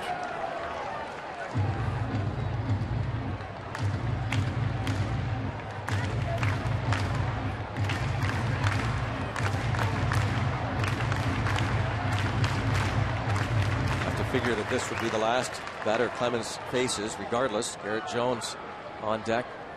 Wesley Wright in the bullpen ready. Bouncing ball fair inside the third base bag. Andrew McCutchen has a 2-out double.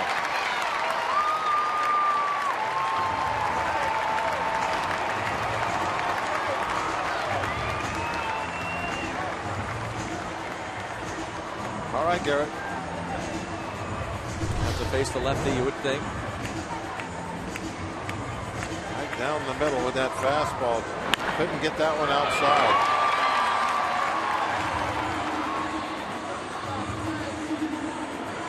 Down the line. We saw Castro drop the little finger down when he was given signs. He wanted that pitch away and it just didn't get out there. So Bo Porter calls on the left-hander to face Garrett Jones. See if the Pirates can maybe tie it up here. Down a couple.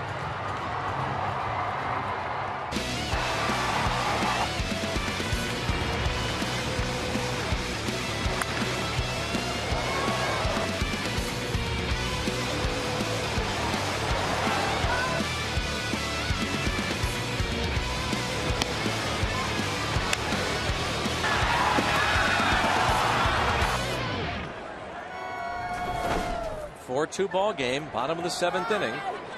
Wesley Wright on, and now Brandon Inge to pinch hit for Garrett Jones with a runner at second and 2 outs.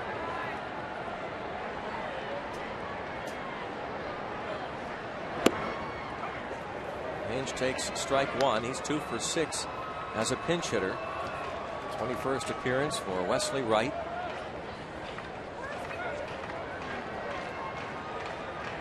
Right-handed batters hitting him at a .349 clip.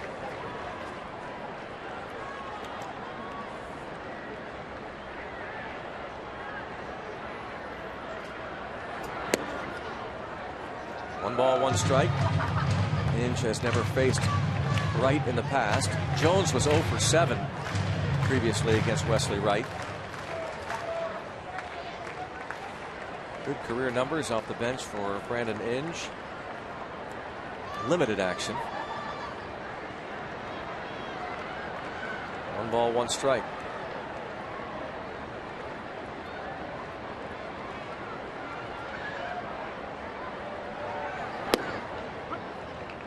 And now 1 and 2.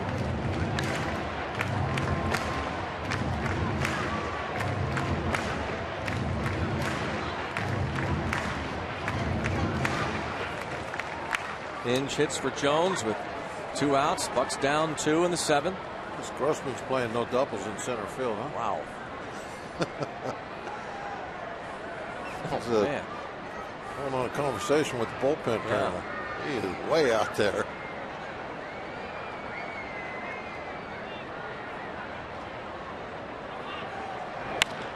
Ground ball stabbed by Wright. Pirates leave another base runner. Through 7, still down a couple.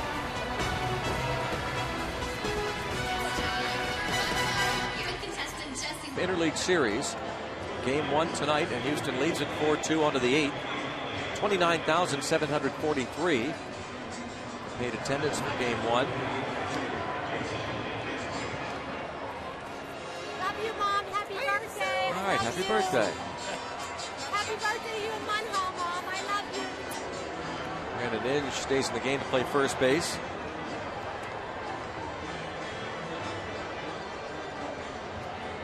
Pinch hitting for Garrett Jones and hit the comebacker to Wesley Wright. Now Tony Watson.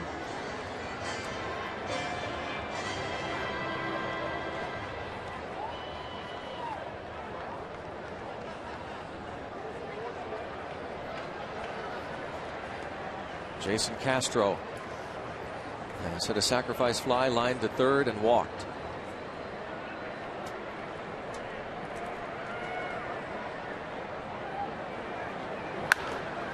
Swing hard the other way. Marte over, maybe with some room. Yes, just enough. In foul territory. Covers ground, doesn't he? He does.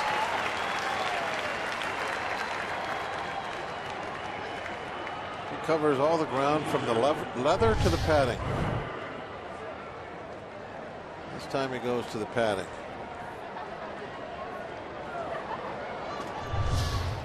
The leather would be Kutcher's glove. Not much going to fall in between those two guys. Think maybe a Gold Glove could be in Marte's future? I would think so. He's certainly talented enough for it. Put in a couple of years. That'll look like a big gap, but they can close it down in a hurry.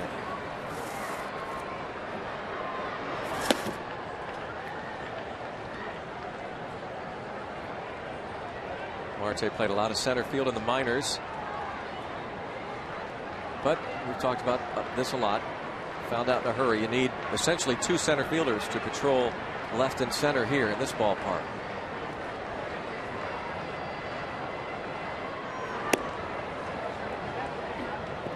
Yeah, a lot of times too you want your best arm in right field, but that's not the case here either. The right field here is not all that deep. Where if you go to the wall and left, that's a long throw. So it's really unique in that way as far as your outfield, what they need to play the different positions. Tonight Travis Snyder in right. Does a good job out in right field. I think Travis has really learned the ins and outs, the nooks and crannies of that fence behind him. Not far behind him. Carter was swinging on a 3-0 pitch and now takes the 3-1 offering. A 1-out walk. Pitcher spot. Wesley Wright going to come up and try and bunt the runner, and we're going to have a pinch runner at first base. Jimmy Paredes.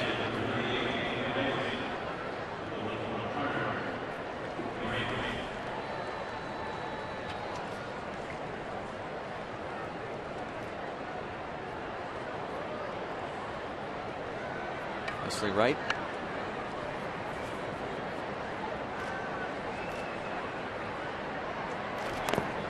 Wants it foul.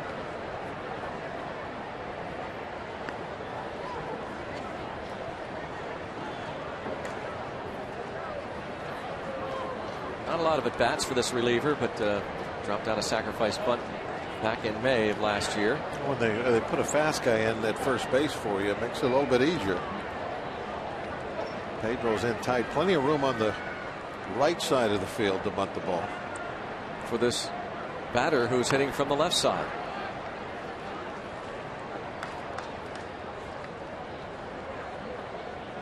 In case you've just joined us, Bob Walk trying to change a 100-year tradition.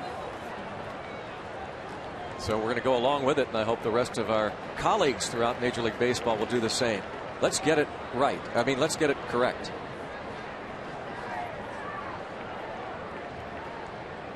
Criticizing play-by-play men was Bob earlier. 1 ball, 2 strikes on Wesley Wright. No, they just got it wrong years ago, and they've stayed with it. No longer. Just pointing out facts. I know that. Just pointing out what facts. took you so long, by the way? You've been broadcasting for 20 years, and you wait till tonight to point this out. Must have been sticking in your craw. Somebody pointed it out to me. I can't take credit for it.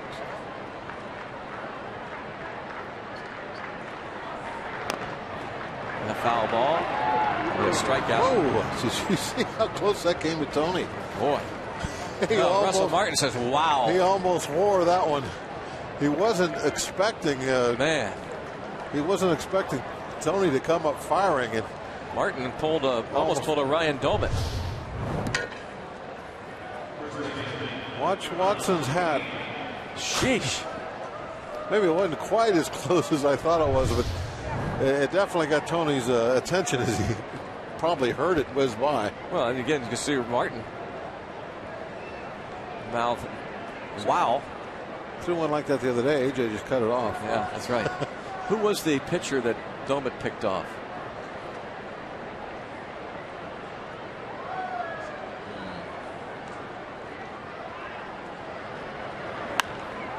I want to say Ollendorf, but I don't know. Karstens? Both are good guesses. I don't know.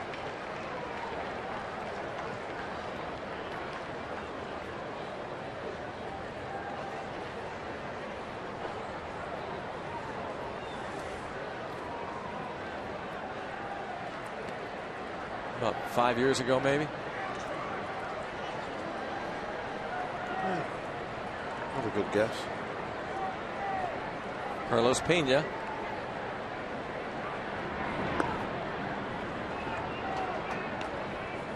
Good idea. It was John Graybo. Really? Yep.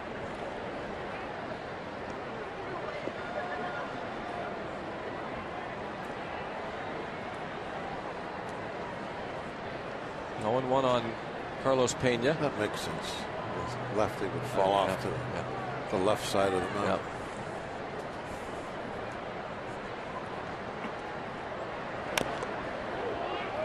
Oh, 0-2 on Pena.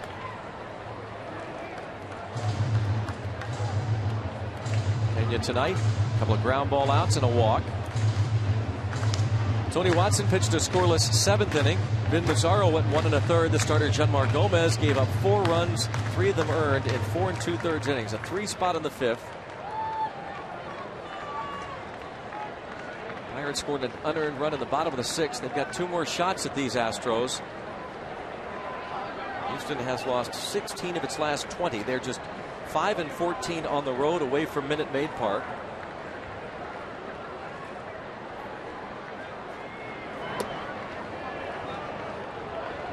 One ball, 2 strikes.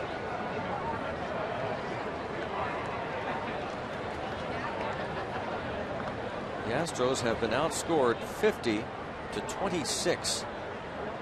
The 8th inning on this season. And that's where the Pirates excel.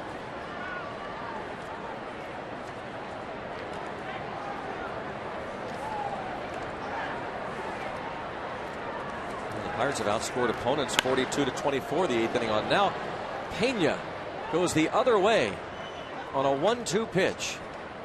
A single to left, a rarity for sure for Carlos Pena. The batter Matt Dominguez, whose home run in the 5th broke the 1-1 tie.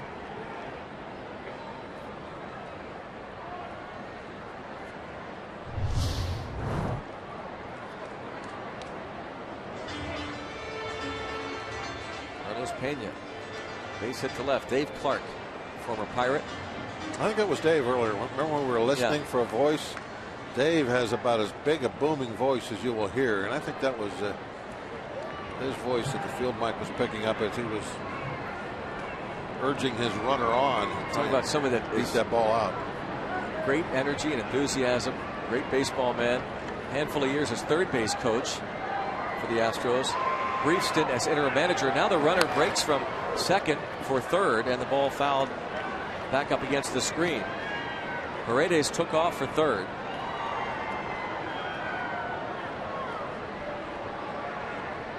Oh, 1-1 on Matt Dominguez.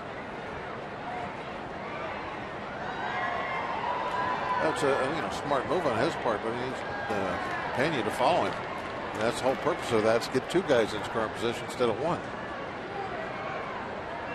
Obviously, you can take some liberties when you're leading off second with 2 outs, because most of the time they don't hold you on.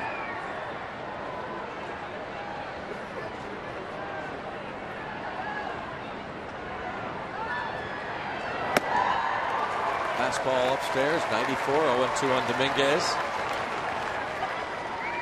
Glove side fastball extension, Greg. What's that, Bob? Glove side fastball extension. What does that mean? It means fastball in. Why didn't you just say it that way, then? To the left side of the plate. Listen, I'm trying to get caught up on the lingo. Yes, new terminologies.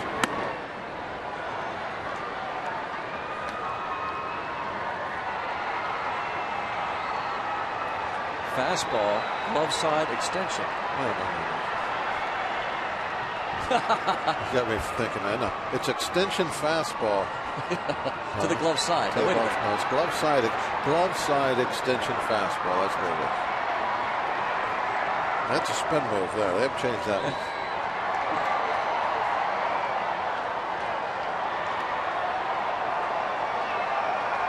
Wave going. That's backside mound rotation.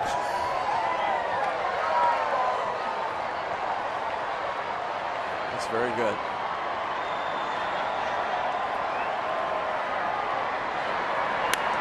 Reaching out and poking it foul. Well, he reached a long way for that one. That was 6-7 inches off the plate.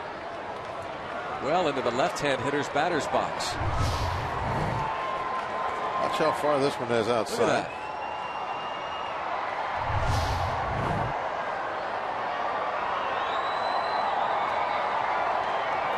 All right, he's going to bust him in now. Here it comes. Glove side fastball extension.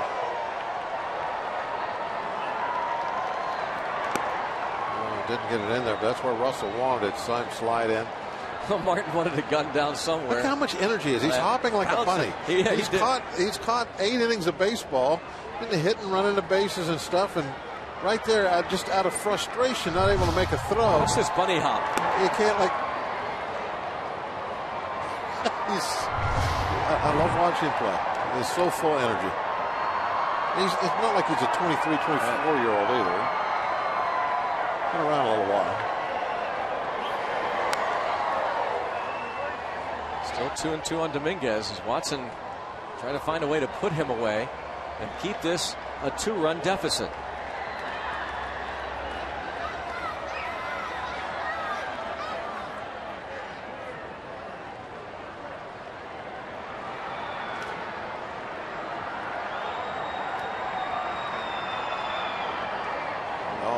That are up and in. Those are the ones that Watson really lives by. Pulled foul. Both runners went there on the 2-2 pitch. Time he tried to throw a breaking ball in there.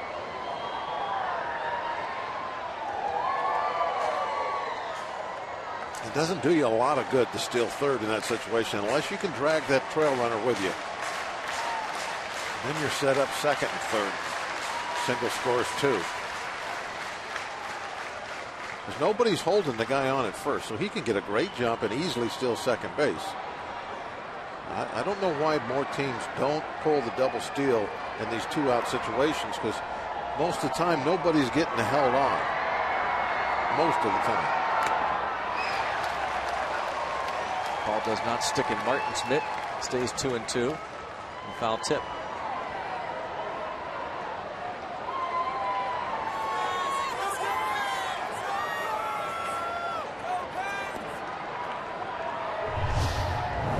Close. Watson comes to a strikeout right there. Just hung up, almost snow-coned it. Watson has given up a run in each of his last 6 outings. He's trying to put an end to that streak.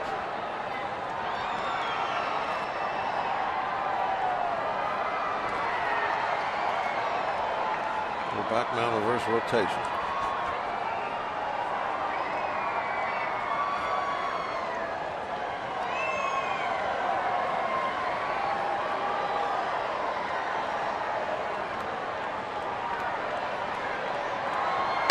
Got him. That was a fastball with mound side extension to the glove side on the right-hand hitter's batter's box. Pirates postgame presented by Allegheny Sports Medicine. Get an in-depth recap of tonight's ball game against the Stros. Hear Clint Hurdle's postgame analysis and a lot more. Paul Alexander and Kent Jacoby will take you through it. Look at that. Get the coat on. I believe they're getting ready already. It's the bottom of the 8th. Got this big rally going in the bottom of the 8th. Jimmy Paredes stays in the game to play right field. Neil Walker against Wesley Wright. Walker 0 for 2 with a walk.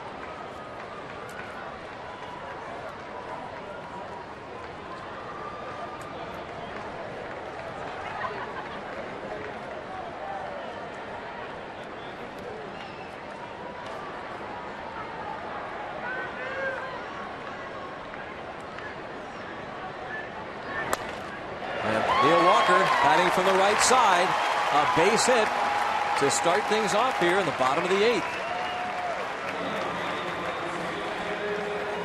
Down, they got that one. That was well out of the strike zone.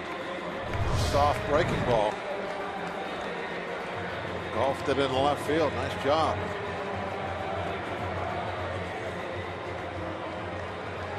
Off the front of the plate. That's going to be it for Wesley Wright. Neil Walker collects his 5th hit in 26 at-bats against a left-hander. Russell Martin will face a new pitcher as the Pirates look to at least tie things up here in the bottom of the 8th inning. Pirates have done a nice job of rallying this season. They've won in so many ways. We're going to need a hero. Who's it going to be? Ambriz. Exactly, been holding the hitters down. Opponents overall hitting over 300.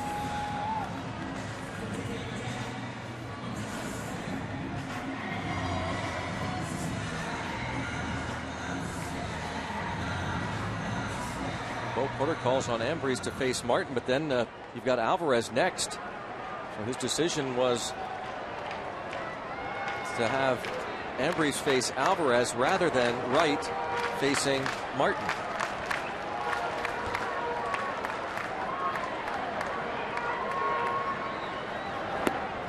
Ball gets away, runner will take off, and he'll be there without a throw. Also, Martin was showing bunt. Walker into second. I think Martin thinking about trying to lay down a base hit here. He's definitely going to drop that one down third base side, see if he can get himself on. He knows he's the tying run.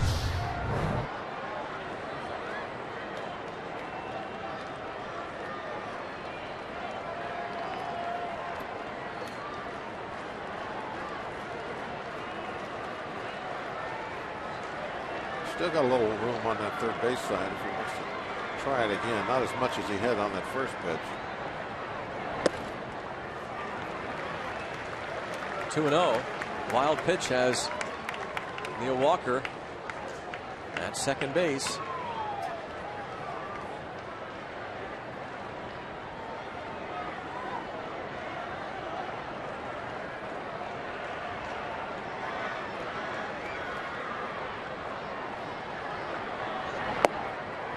Three balls, no strikes on Russell Martin. He has a dozen runs batted in. Alvarez to follow.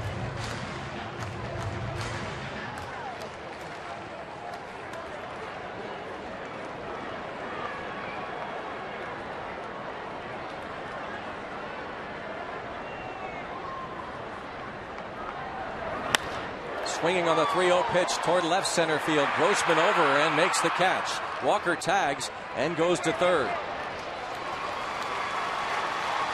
One out. Ball hit hard and nice base running by Walker. Getting himself to third base with just one out.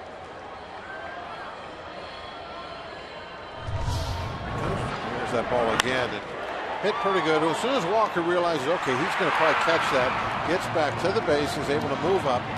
And because Walker is not the tying run, the infield's going to play back. They will trade that out. Or they'll trade that run for an out, which makes it a 4-3 ball game. Martin thought That was a gapper. And even if that's all you get out of this, it's just that one run, that makes it nice for the ninth.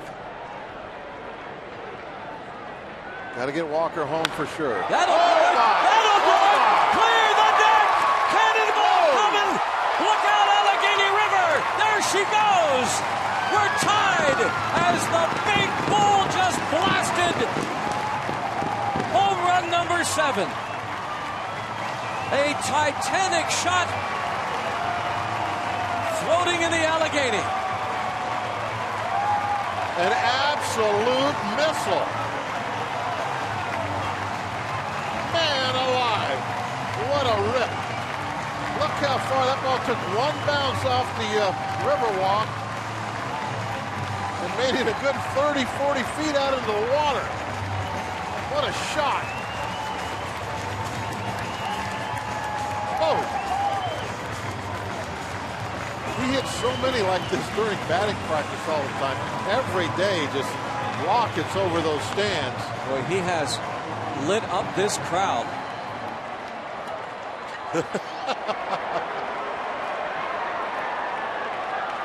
There's a floater.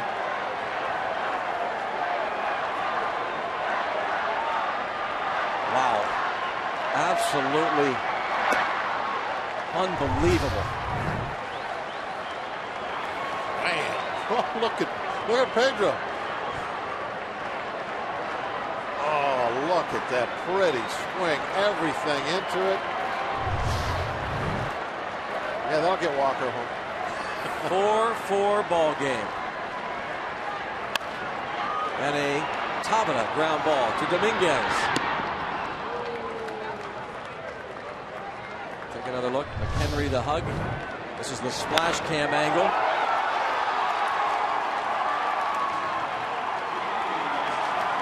Man, what a rip. I mean, almost that close to being just the second home run ever. Needed about another 10 feet, maybe. Wow, you're going to do what it takes to get it. Oh! Hey, he's fired up. He made the move. He decided that it was worth it. That's got to be kind of cold, but he's in there. I don't think the river's warmed up like the weather has yet. How much fun's he having out there? He's loving it. He's fired not coming out. He's staying in there.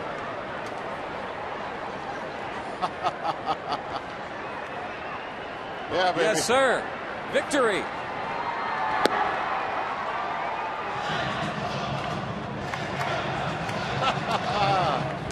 It's like Pedro and McHenry. Oh, that is some good stuff right there. Darrell Ward is the only man so far in the history of this ballpark to homer into the river on the fly, and that was that close. Mercer is retired. Titanic shot from the big man. Game tying launch.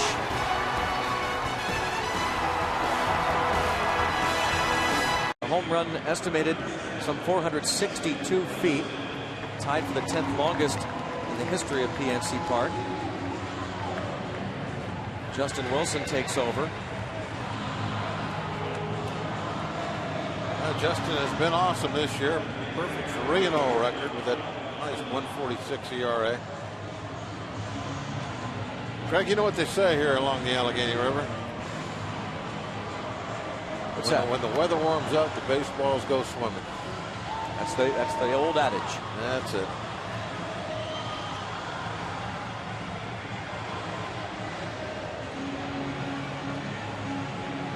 He's about 8 feet short of reaching the river.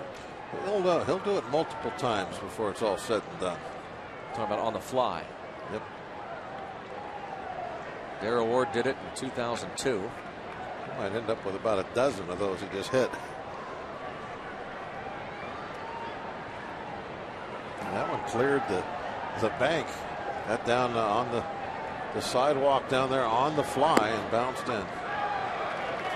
It's 456 to the river, right down the line over that right field fair pole.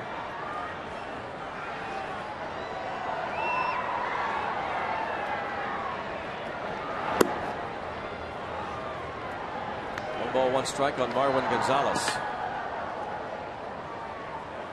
Right in by that boat with the flag on it down there. I think that's where our swimmer went in after it. Jumped in off the starboard side of the boat. Hey, I just got an idea. They are Pirates. Instead of left and right, why don't we say port and starboard? Okay. That'll confuse everybody. That ought to do it. If they're not already completely confused.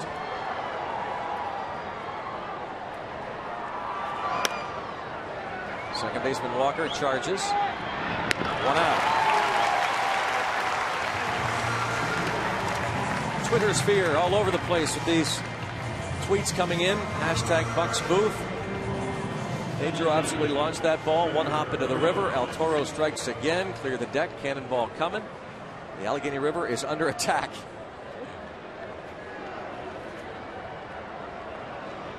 It has been the last 2 nights. 2 balls in the water. Snyder last night, his had to kind of fight its way through center field, but it made it all the way.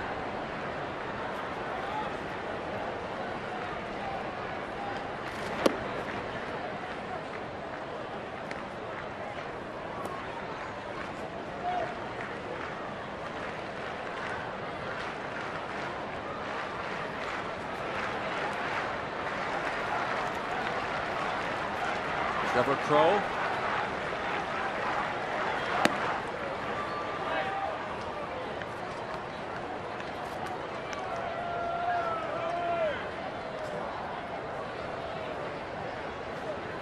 The Pirates have 2 young lefties in the bullpen that have done strong work.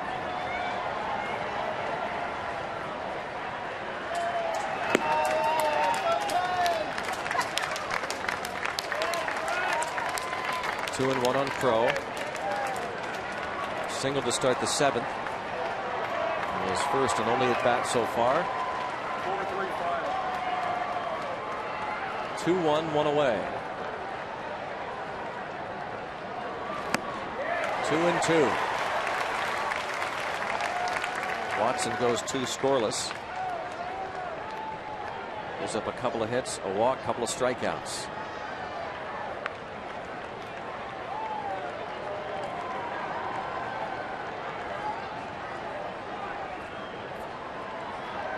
Two and 2, 1 away.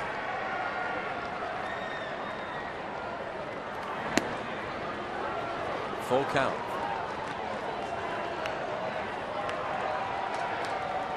Edgar Gonzalez and Jose Veras, a couple of right-handers loosened in the Houston bullpen.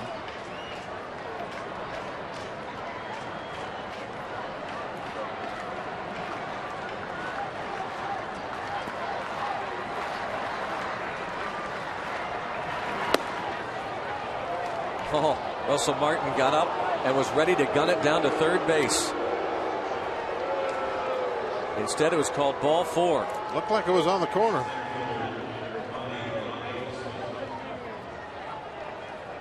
Well, you just see the sigh there, the exhale, frustration of that call.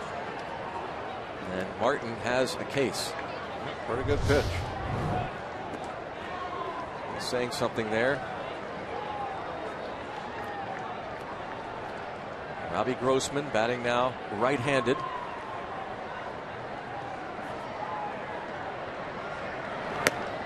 Better hitter from this side of the plate coming into the game.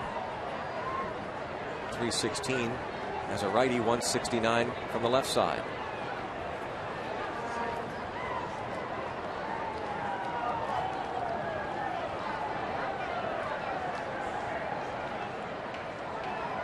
On base twice, a double to start the ball game, and scored and walked and came in the 5th inning on the air on Neil Walker.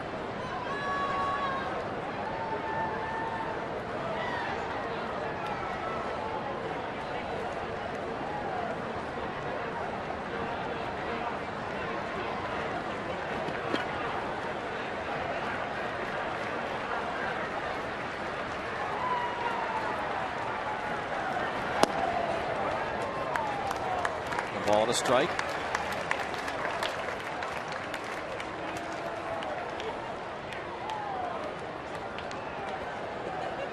Looking down at third base coach Dave Tremblay.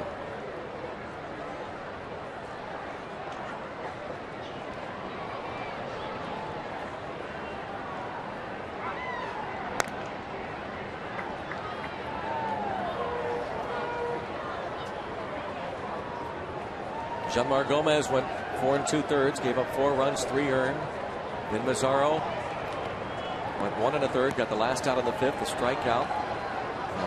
Chris Carter, scoreless 6th, 2 scoreless for Watson, and now it is the other lefty in the pen, Wilson, and the runner goes, and it's fouled out of play.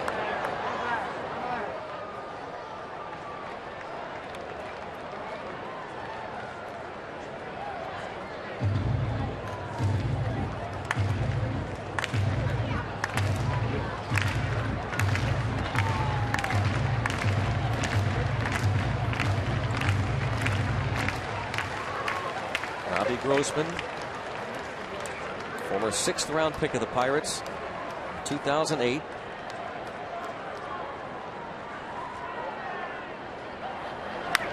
Fouls off another.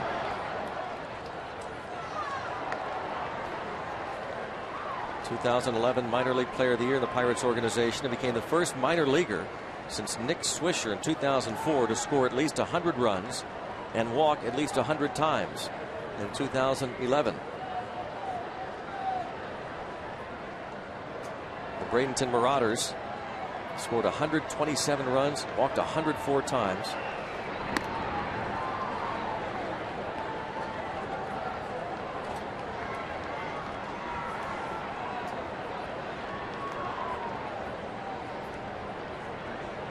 One and 2 on Grossman.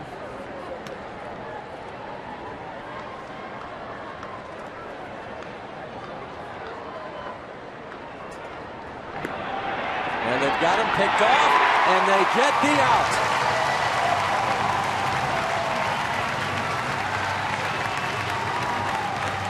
So with 2 outs, nobody on now. In case you're just joining us, the Houston Astros scored in the first inning off Jeanmar Gomez on a sacrifice fly by Jason Castro. Andrew McCutchen homered in the bottom of the first. Pirates crept within 4-2, and then had a man on in the 8th inning with 1 out when Pedro Alvarez hit this mammoth shot that took 1 hop into the Allegheny River, 462 feet. 10th longest in PNC Park history, and there's strike 3. A scoreless inning for Wilson, now looking for a walk-off win at PNC Park. We're trailing 4-1. After the Astros scored 3 in the 5th, 1 unearned against Jeanmar Gomez. Pirates got a run in the bottom of the 6th inning thanks to an error by Chris Carter. Scored on a Garrett Jones double. It was 4-2 in the bottom of the 8th inning when Neil Walker led off with a hit against the lefty Wesley Wright, and then Bo Porter, the Astros skipper, went to the right-hander Hector Ambriz to face Russell Martin. Martin slid out to left center field, and Alvarez hit that Titanic shot, 462 feet.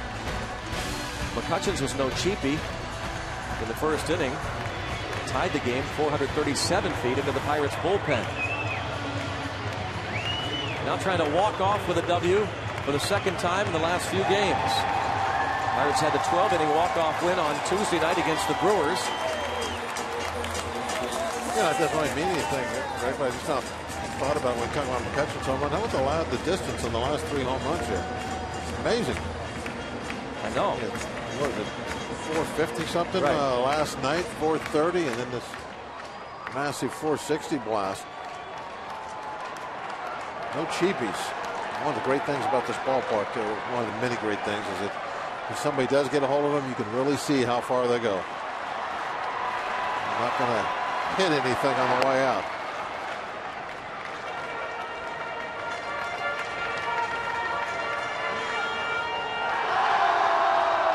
Pirates paying tribute to the troops. Armed Forces Week. Camo jerseys again tomorrow night. on Armed Forces Day. 0-2 on Starling Marte. Hit by a pitch in the first and was caught stealing. Has since grounded out, struck out, and bounced to short. It'd be a great Marte parte if he went deep here. Everybody was all fired up, swinging their new shirts around just before the inning got started. They'd go crazy if he hit one out of here, but he's going to start off the base hit. Excuse me, single. That'll do just fine. Now your options are open. Oh, you got the speed guy on, carrying the winning run.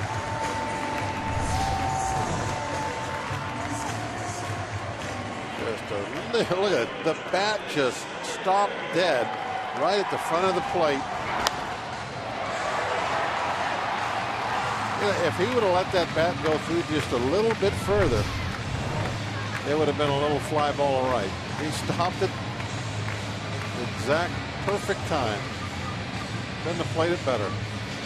It was accidental, but it turned out great.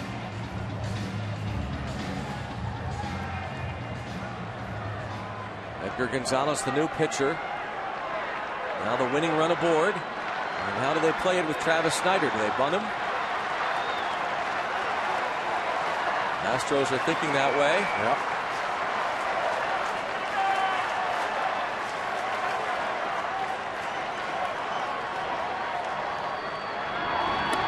See if they can find something out there.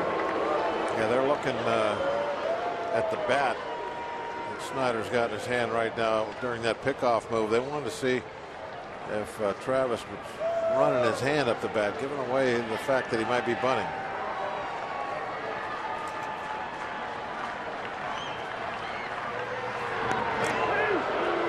Close play.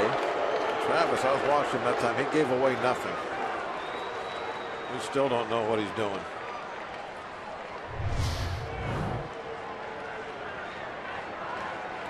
Pretty close.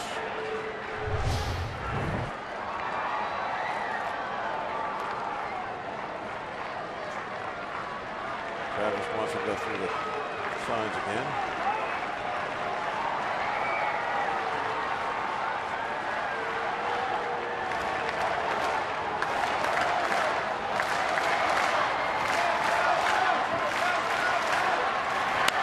Check swing roller. This could be a double play ball. They get one. They won't get two.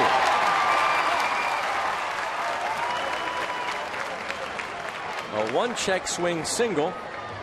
And this check swing ground out. And the force at second. That was not ideal, obviously, with the third baseman in like that.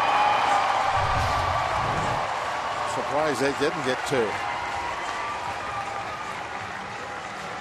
Really upset with himself, but he beat it out. Still have a good chance of doing something here in the ninth. Lost a little speed off the bases, but Snyder, as he just proved by beating that ball out, the double play ball out, can run pretty well himself. He's just not in the class of Marte or the guy at the plate now.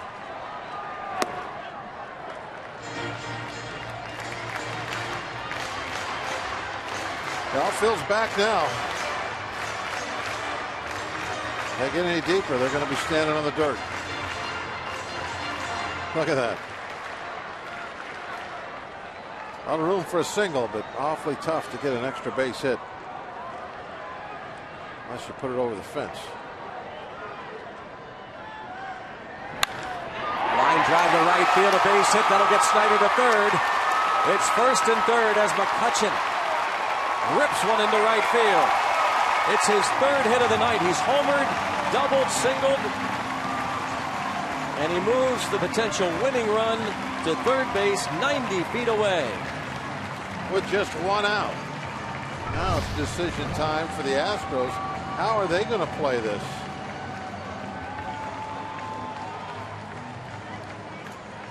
Outfield so deep, there's absolutely no chance you're going to keep Snyder off third base. Big hit by Kutch. Homered in the first inning. He grounded to short his second at bat. In the sixth inning, he had a fly ball to shallow right that the right fielder Chris Carter dropped. He went to third base on it, a 3-base error, and he scored on a Garrett Jones double.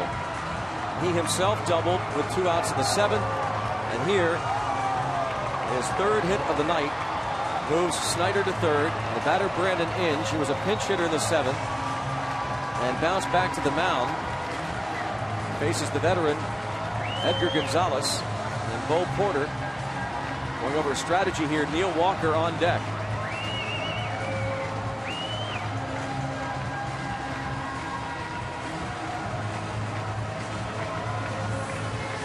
Appropriate for Brandon Inge to have his first Pirate walk-off hit here. See how it feels wearing a Pirate uni. 9 career walk-off hits for Inge. It looks like the Astros are going to at least start off here in on the grass.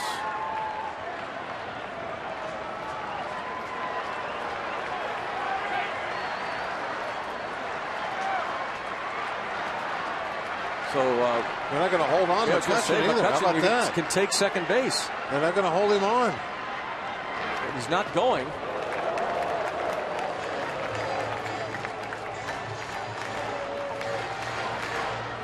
I'm kind of surprised there. Pena's way off the bag, and McCutchen can get a giant lead.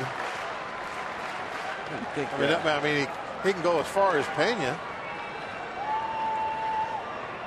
I don't think they're even going to throw to second, Bob.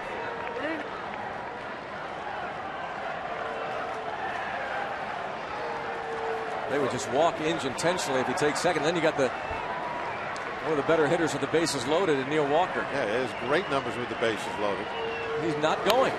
McCutchen is not taking second. Well, they're not set up to get a double play, although they can still get it. I mean, if there's a ground ball up the middle, it's just like a chopper, they'll go for 2. But the reason you want to get to second base, and the only reason to get to second base, is take away any possibility of a double play.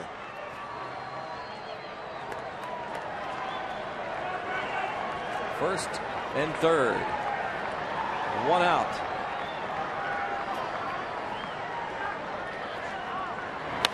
Bounce back to the mound. And a bobble, and they will get nobody.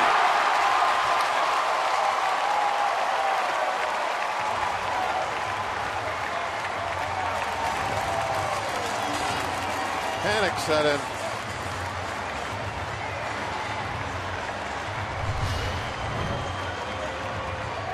Now the ball is hit, and he's thinking double play, but he dropped the ball. And then when he dropped it, I mean, I can understand now he's got to look home.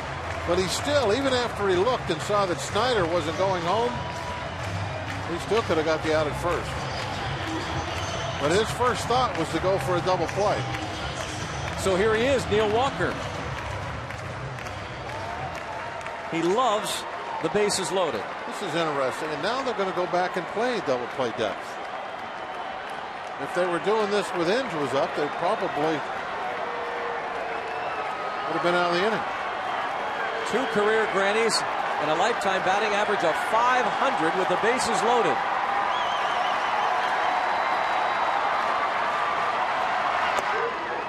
Takes strike 1 from the veteran Edgar Gonzalez. Interesting strategy. Now, if you played the infield in, you'd go home as force play. You know what I mean? Yeah. They played the infield in when there was no force play. Very odd. And I would think that Inge would be easier to double up than, hitting from the port side of home plate. Walker hits from the starboard side. So he's got a little. Exactly. He's closer to first. So I don't understand exactly. I'm sure the Astros have their reasons for playing it that way. But you think of it, why they would play on the grass with Inge hitting and back with Walker.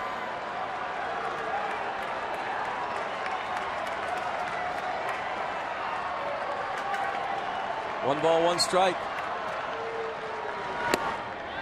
It's now 2-1.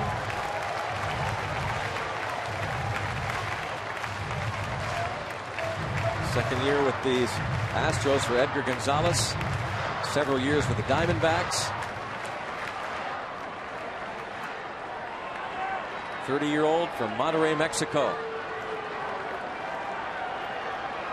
Pirates have the Astros on the ropes. The Astros had a 4-1 lead going into the bottom of the 6th inning. 3-base error led to 1 run, and then the Pedro Alvarez blast into the Allegheny in the 8th tied it.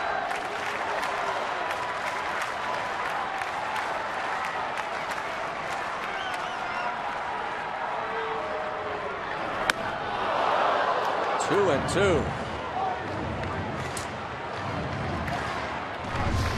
He chased it. All up out of the strike zone. Now a meeting on the mound. Shortstop Marwin Gonzalez, the first baseman Carlos Pena, and the catcher Jason Castro.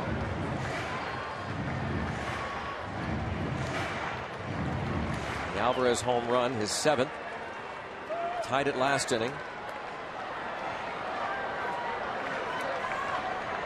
Walker trying to bring home Travis Snyder.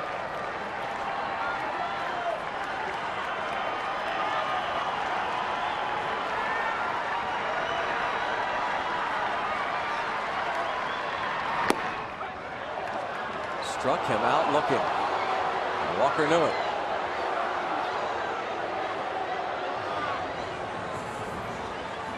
Not a good at bat for Neal. Chased that 2-strike pitch that was up out of the strike zone. And ended up taking that one to walk back. You never want to go down looking with that runner at third and 1 out. Tough at bat. See if Russell Martin can pick him up here. 4 career walk-off hits for Russell Martin. He's 2 for 4 tonight. 4 career grand slams.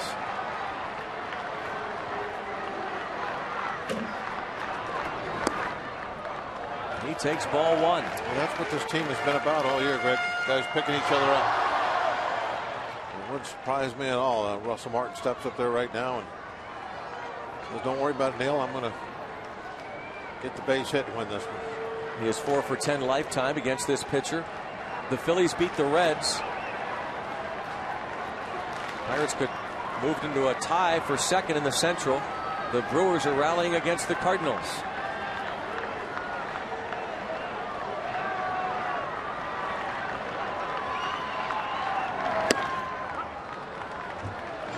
One ball, 1 strike.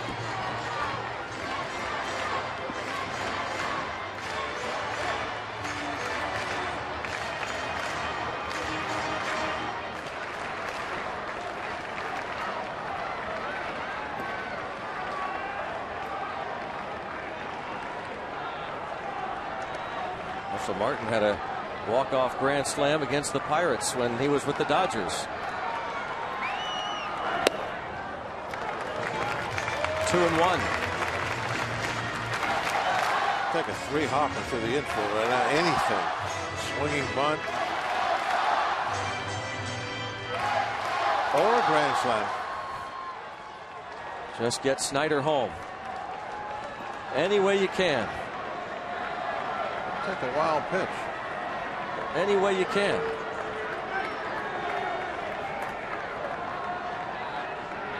Step in front of it. Get hit. Anything. Check swing and a strike. It's 2-2.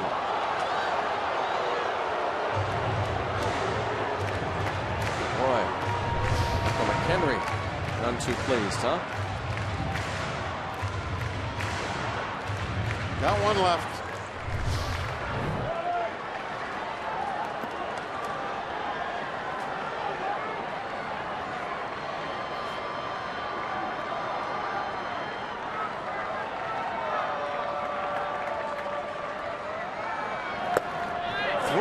And it comes down to this.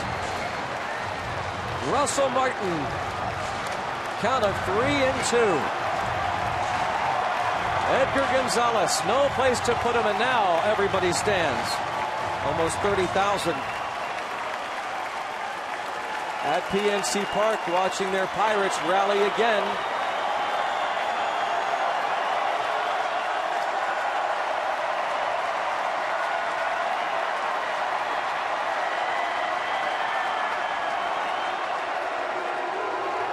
And another timeout. 3-2 bases loaded, bottom of the ninth. I don't know if I've ever seen a 3-2 bases loaded, bottom of the ninth meeting. 3-2 on Russell Martin, who tonight has grounded out, reached on an infield single, got a base hit to left, and flied out to the gap in left center. He loves that alley. What's he going to throw? Fastball, breaking ball on a 3-2 pitch. Here we go.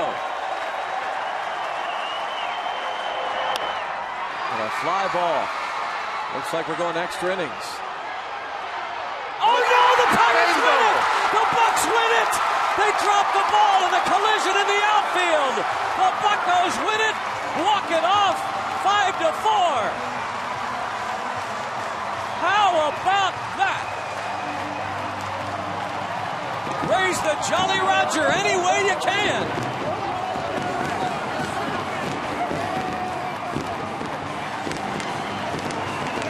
I can tell you what, this was a crazy ball game tonight. And that was the way it was going to end. 2 balls dropped out in right field. Leading to 2 runs, including the game winner.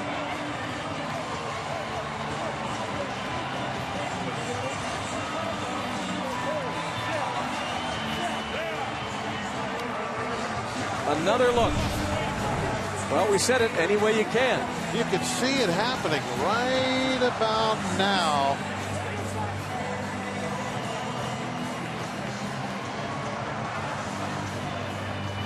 Right there.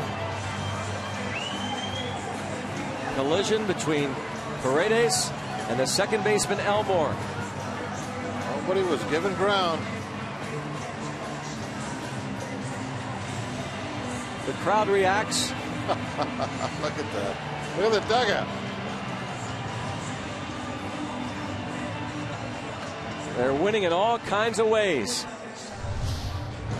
They defeat the Astros 5-4. Send it out to Paul and T.